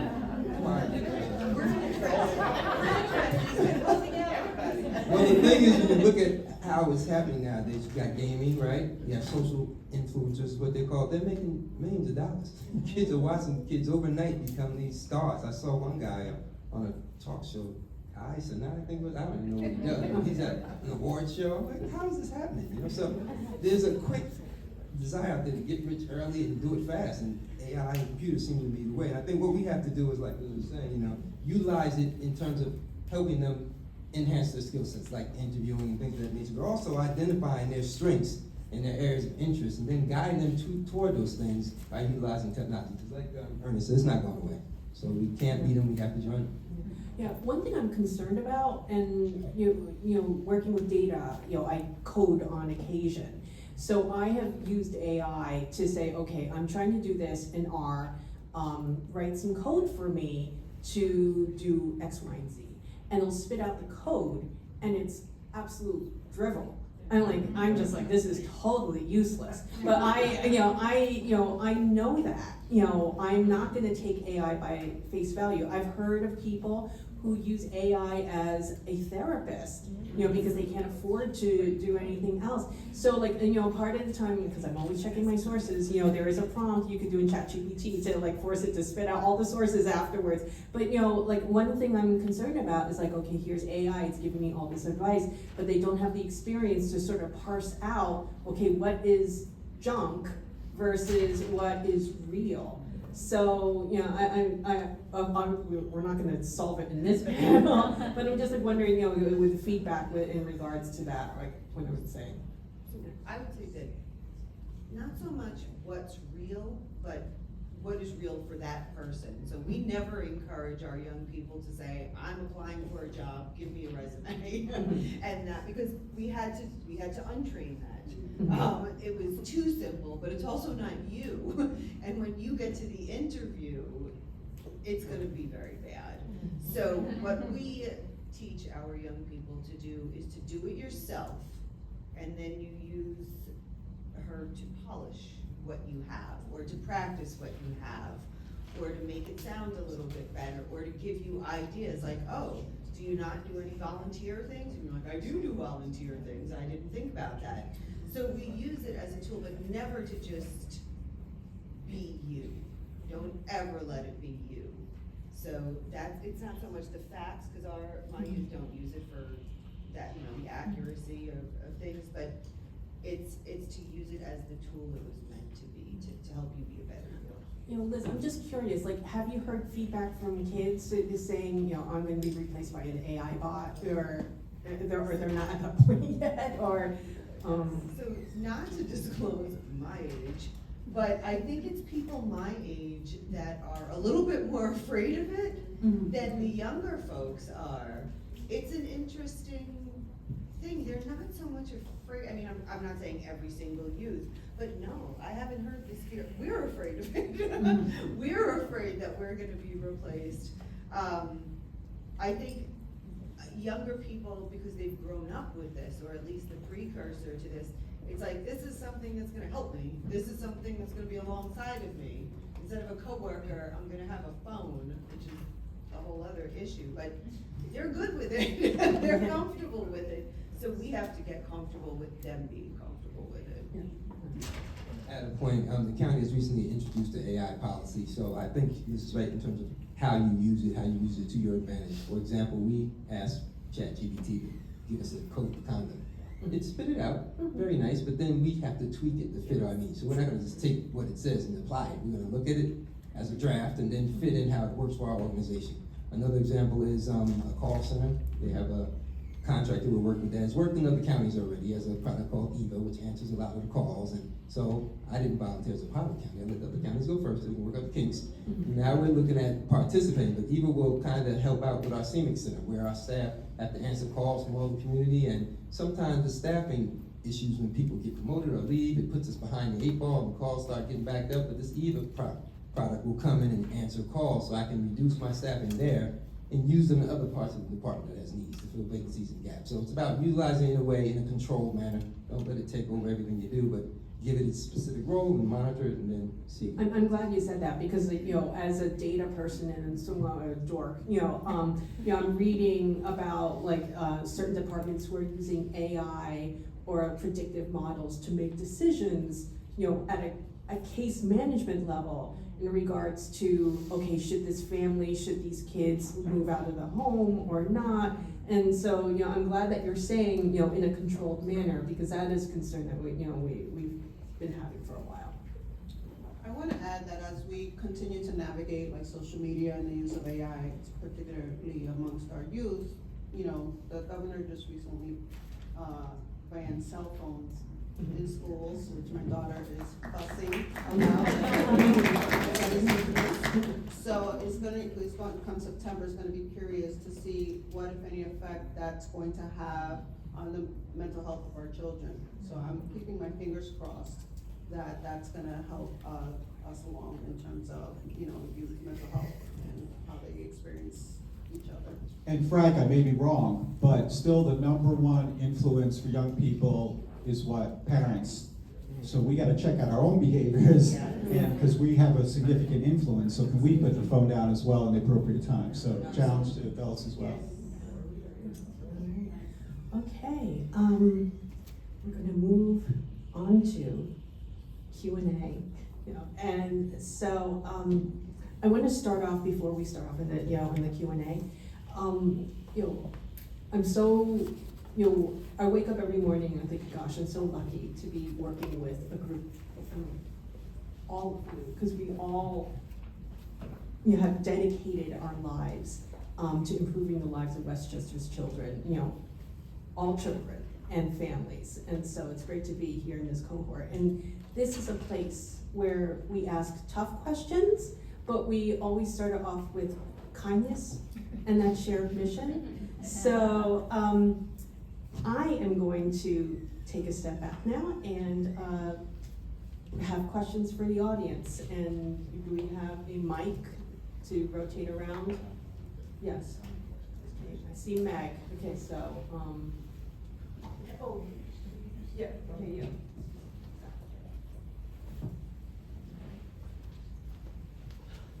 Thank you so much. I'm Meg Koifer from the STEM Alliance, and this is a question for anyone and everyone. Of all of the important things that have been touched upon today, the federal government has also cut all funding for after-school and summer programming. And what I note in all of the preventative care that you're talking about and your incredible commitment to partnership is a lot of what you do runs through these after-school and summer programming.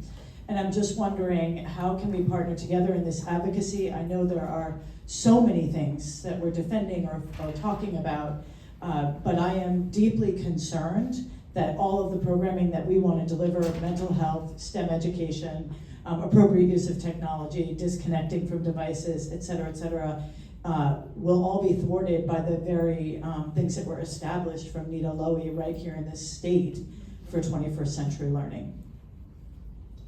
I'll take a stab at it. Good to see you, Meg. The critical time between, when the last bell rings and parents get home, that continues to be a hotspot for us. And that represents the majority of the program that we operate, 25, 26 here in the state of New York. I think we're okay. The governor has put an increase in after-school program dollars. There's dollars for sports and education, either through sports team, through our positive youth development. So, like many of us, we're waiting to see what's going to come down from Washington in the big scheme of things, but looking at the governor's 25-26 budget, it looks favorable for New York. And some of the advocacy work that we've been doing through the Association of New York State Youth Bureau, for which Frank Williams is the president of so Westchester is well represented when it comes to our presence in all of these. So it continues to be a challenge, but I think as we go into our request for a proposal late summer, early spring, we're confident that some of those dollars from the state will be infused in. And what happens in the following year, I think that's something we're still in that wait and see stage. And I was gonna say, we do have, at the Career Center, there's the Summer Youth Employment Program and the Youth Employment Program, so one picks up where the other one starts. These are programs that pay for the salaries of young people to be employed throughout Westchester County so that they can earn a paycheck, which we've often been told actually supplements their family's income and allows them to meet their annual budget, but it teaches them how to be a good employee. And it gives them their usually first line on their resume. It's their first job, and it teaches them onboarding skills and conflict resolution skills, so that when something comes up at work, they have a case manager to talk to about. It also gives them the opportunity to try out different types of employment to see if that's what they want to do. So before we spend money on a training that's expensive, go work in the field for a little bit. How many of us thought we were gonna do one thing when we were 18 and now we're doing something completely different?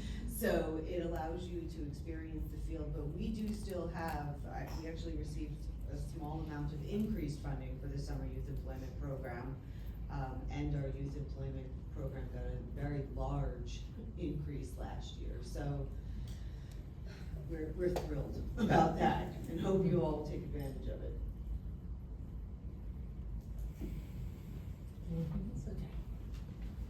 Good morning.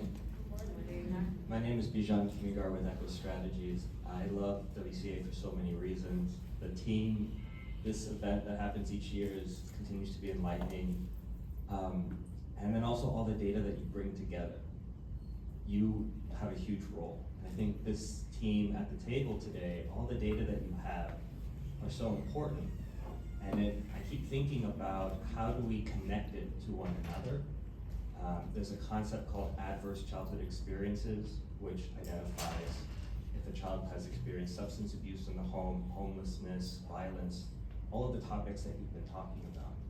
And there have been several attempts in the state legislation to pass bills that would really require screening for this, trauma-informed care for people who are supporting families.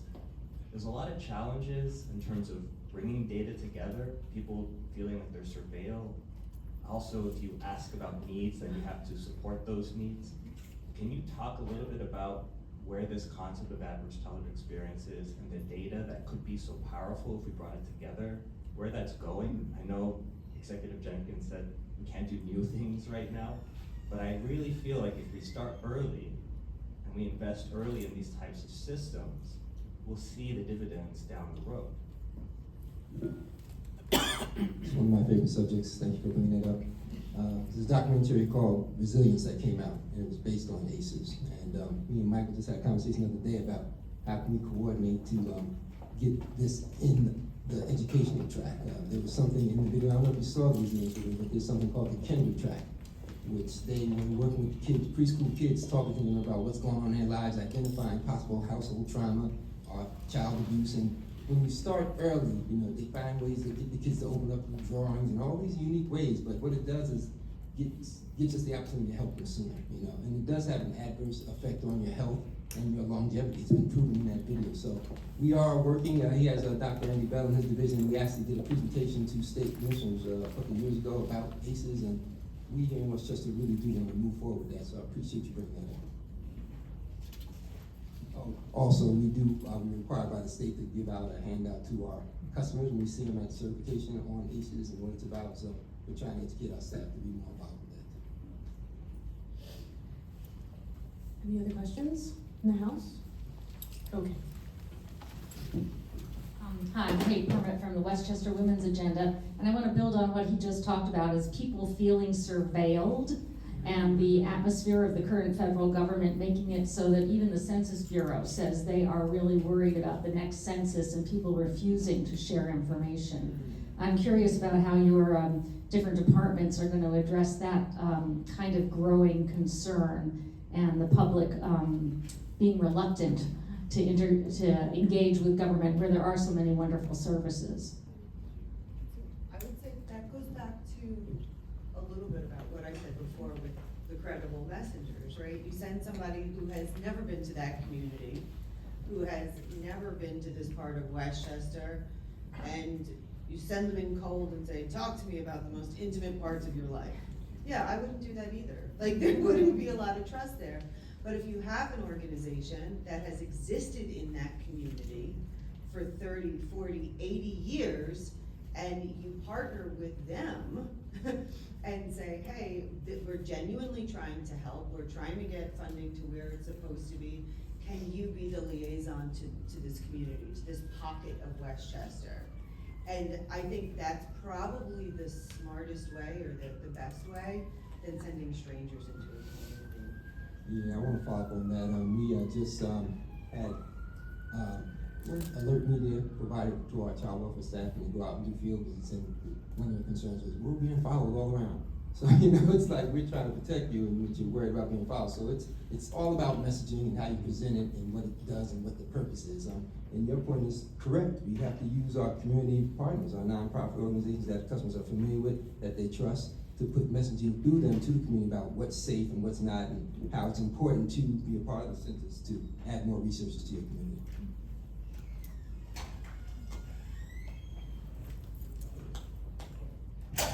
Thank you. My name is Richard Rivera. Most people here know me because I've been trying to anybody's life over the last year. I've been working on a project with Pace University, doing a research project looking at that very intersectionality of service and the people they serve, especially the most vulnerable and at-risk populations here. Yeah, and the data does tell a narrative, right? And this narrative that this data tells us, after looking at this population for a year, is that the population that we deal with is very nuanced. It is a population that is not homogeneous, but it does share commonalities. Generational poverty, generational interaction with the system over and over again for over 50, 60 years. And this is what this community has to deal with, that these intersectionalities and this dependency on the system sort of frames their interaction with the system and sort of created a rupture in the civic and social trust between these services and the government and the population they're trying to serve. The reason why the credible messenger approach seems to work is because the individuals are returning and sort of rebuilding that social and civic trust. A person with lived experience seems to be able to establish themselves and position themselves as a subject among this population and seem to work. So what do we do about rebuilding that social and civic trust that's been disrupted because of histories of racism or poverty or whatever traumas they have in their past? to deliver service more effectively. I mean, what kind of approaches do we have? That's what the data tells us, because these things that we see here are not only a moment in time, they're generational. The data just going up and down, but you see that poverty exists in the same clusters of populations, in the same regions and localities of Westchester. Westchester, let me say, it's an incredible place, by the way. It provides a lot of service. I've met a lot of people here. I've fallen in love with it. They provide a lot of service in the most effective way, but unless we rebuild that social and civic trust with this population, we're gonna have a hard time. And it operates like this. So you're a person who's trying to provide service, and I distrust you. As soon as the encounter starts, we start a dialectical process. Then you say, I'm trying to care for you, and I'm like, man, the hell with you. And it starts that, and there's nobody to blame it. There's no provider or individual to blame. It's just the way the structure is set up and the histories are set up that impact it. So the population that we deal with in general, is that they're having difficulty telling systems of care from systems of discipline. You know, they've been encountered with the system so many times that even foster care is seen as a disciplinary system. ESS is seen as a disciplinary system. And how can we rebuild that social and civic trust to deliver services more effectively and get people more engaged? That's for the data. So thank you for that, because I think it starts internally, first of all. You know, a lot of folks, I grew up in this work. I've been doing child welfare going on 29 years now. So I was part of a system that was very punitive. It has changed, you know, but not everybody has changed, right? So a lot of the work that we do is about our own biases. What do we think our role is? We're not the government to tell families what they need to do and how they need to do it. That's why, you know, a lot of shift has been to let's come to the table, let's have a conversation, understanding poverty doesn't mean neglect, you know? That doesn't, you know, if a child's not going to school, let's look at the underlying issues. What else is going on? And like I said, stop telling and ordering families what to do. Listen to see how we can come up with a plan, right? How we document our work. Sometimes we've read things historically that said, you know, this person, like derogatory words to describe families. Even a teenager, he's a runaway, he's a runaway. Why? You know, like taking a step back. The example of, you know, me knocking on the door and you having an attitude. You should, you know? So I try to we try to teach our folks that folks are gonna be like, it's very intrusive, first of all. Anything with DSS or any, like all these types of systems can be viewed as very intrusive. Not everybody sees us as a helping system. And particularly with child welfare, we're asking, like we're getting involved in some of the worst periods of a parent and child's life, and to ask very personal questions. So we have to expect that a coping mechanism, a reaction might be defensiveness. You know, and that rah-rah and that anger just might be, that person is scared, okay? That person might be traumatized that their child was abused and it's coming out like this, you know? So trying to understand those nuances can really, and just listen. You know, like I love this work, I'm very, you know, passionate about this work, and just to listen to humans and how we engage with each other, what's happening, for me to sit there and listen to you and give you that respect, as opposed to coming in and making assumptions and telling you what you need to do, because I know best for you, that way is the old way. You know, we really have to sit, listen to our parents, listen to our children, please listen to our children. They know what's going on too, you know, and give each and every one of them the respect to be able to tell their story without your assumptions involved. That's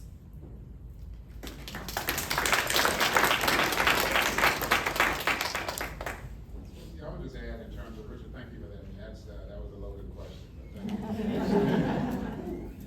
I think from a youth perspective, and I think Deputy Commissioner has shared it, that one of the things that I'm very proud of what we've been able to do in terms of that peer-to-peer. And we'll go around the county, and you know, the youth here in White Plains conducted a session for us, and we'll have 30, 40 young people in the room, and we have an ambassador or a credible person introducing us and talking about why we're there. So we're having those conversations. And I'm looking to do more of that, because that drives programs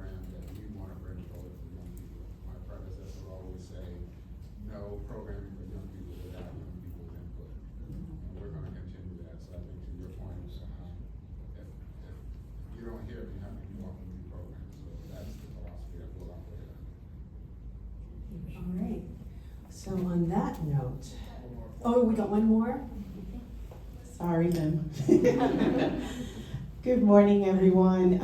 My name is Elizabeth. This is the last Almonte. question, so. I serve as Deputy Director of the White Plains Youth Bureau under our illustrious leader who's been mentioned many times today, Frank Williams, who many of you know. So on behalf of Frank and our staff and the children we serve, I want to thank all of the panelists because it is through what you do that we are able to do what we do, especially working with all of the partners here, who it's great to see familiar faces from my work at WCA with the GPS for Kids initiative. My question, and I want to thank Lim for raising the notion of artificial intelligence as it relates to race equity. And Liz, I want to thank you for providing particularly use cases for how you're using it in your work. And given the last two questions, or actually last three questions, I want to try to kind of connect the dots for us and think about, or maybe direct this question to the panelists and even those of us in the audience as to how we might use artificial intelligence to create a collective impact approach, given the positive use cases that you're seeing for it in other sectors, such as education, as an example, where we're providing, through artificial intelligence, really individualized and targeted services that are addressing significant gaps for young people that help to address everything that WCA stands for in terms of advocacy. So curious as executives and cabinet members within Westchester County, how you all are thinking about leveraging artificial intelligence, and that's kind of just beyond ChatGPT, but in this notion of AI agentics to bring efficiencies to government, but also to address policy and services.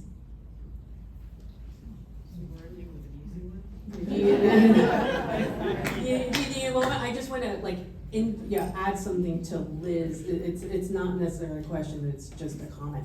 I would say, in terms of artificial intelligence, one of the things that we have to ensure as a community is that the right data, the accurate data is entered in there. Because AI is a self-learning model. It is teaching itself. And if we give it junk, it's garbage in, garbage out. So we have to ensure as a community that the right things are being taught to that model. So, we can't just make it like a free-for-all. Let's just put everything in there. God knows what will come out. It will look like Reddit, but it's never starting at a time. But any other comments here? Well, I just hope that with all the AI, that we don't lose touch with the fact that listening is still one of the most important things we can do for our children. And it has to start with that. And then I think there needs to be supervision of what AI is telling our kids and advising them, because you don't just want to turn it loose. And so I think like any tool, if it's used correctly, with the right supervision, it's great. I know my colleagues in the medical field, radiologists use it, now it will tell them, you need to look at this portion of the MRI, but it's still, they need to look at it. They're not just taking AI's word, that it's good or bad or whatever. So I think we just don't want to turn our lives and our world and our children over to AI without proper adult supervision. I don't know any other way to put that. I would like to say that I think a key phrase is proceed with caution, right? So we're taking small steps. I mentioned the call center piece. There's also a component in our division where there's rights and responsibilities that have to be read to customers every time you interview them. And this is for our SNAP customers. It takes approximately 7 minutes to read this thing. So we fed that into AI. Other counties first, we're gonna copy. And then it does that part for our workers. So it frees up that worker's time. So if the worker's doing 10 interviews a day, you have to read that for 7 minutes, that's 70 minutes they've gained to do something else. So we're gonna just come at it with bits and pieces and then move forward as we see how it does. So I like the thought process. I will be completely honest that I'm not there yet using it, but what I use her for is it's the smartest coworker you've ever had in your life. So if I'm designing a program that we've done for 100 years, right? It's the same one. I'll feed in my work, my RFP, am I missing something? Or is there something you think of that in Westchester County could make this better? It's the same, so like where Emily is here, we'll talk about things. I'll talk to AI, not the same way that other people do, but it's like, what can we do better? Doesn't mean you have to do it. It means that's something that's gonna think differently than me. It's gonna take every bit of information in the entire world and come up with an idea. And I don't have to follow it if I don't want to, but I can if I want to, and it's thinking of things I'm not thinking about. So that's how I use it, and we'll see where we go down the road. Thank you. All right, thank you. All right, so we are going to conclude with some closing remarks from Allison Lake, our Executive Director of WCA. I think most of you in the room know that she will be retiring this summer. So, so I thought it was particularly appropriate for her to close this conversation, and so I will.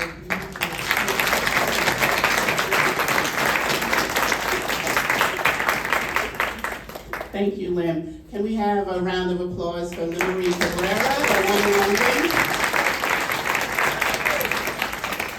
Thank you, Lynn, for really leading the charge. This is our third Commissioner's Conversation on Children. Some of you have been up front for every one of those, and we certainly appreciate that.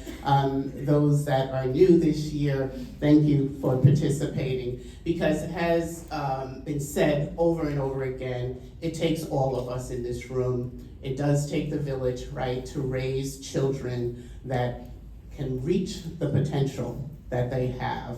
And so at Westchester Children's Association, we certainly appreciate each and every one of you. As a children's advocacy organization, we're not direct service, we're not on the front line, we're not government, but we are that third wheel, if you will, that hopefully brings us all together, that pushes when it needs to be pushed. And we certainly know that we're not always going to agree. I feel that's the role of an advocate. If I'm not driving John Beef is crazy, then I'm not doing my job, right? But it's in that exchange that we move and we push the needle. So I hope that each of you appreciate the work of WCA, know that we are here not to annoy, but to improve the outcomes for all of our children. I will say that in terms of our advocacy agenda, I think a lot of pieces have been touched on here this morning, certainly around children's mental health, which we know is ongoing.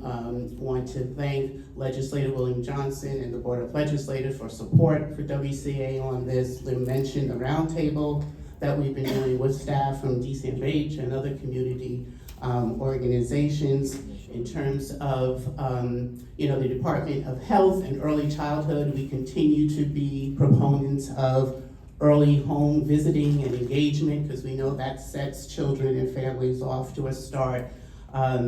With probation and our youth justice work that many of you know, we have led that effort here to really give those young people that are justice involved the opportunities, the second and third chances that they may need. And so appreciate your partnership. Our friends at DSS, we've been working a lot on housing and homelessness and what that looks like in Westchester County, and how we can support those programs.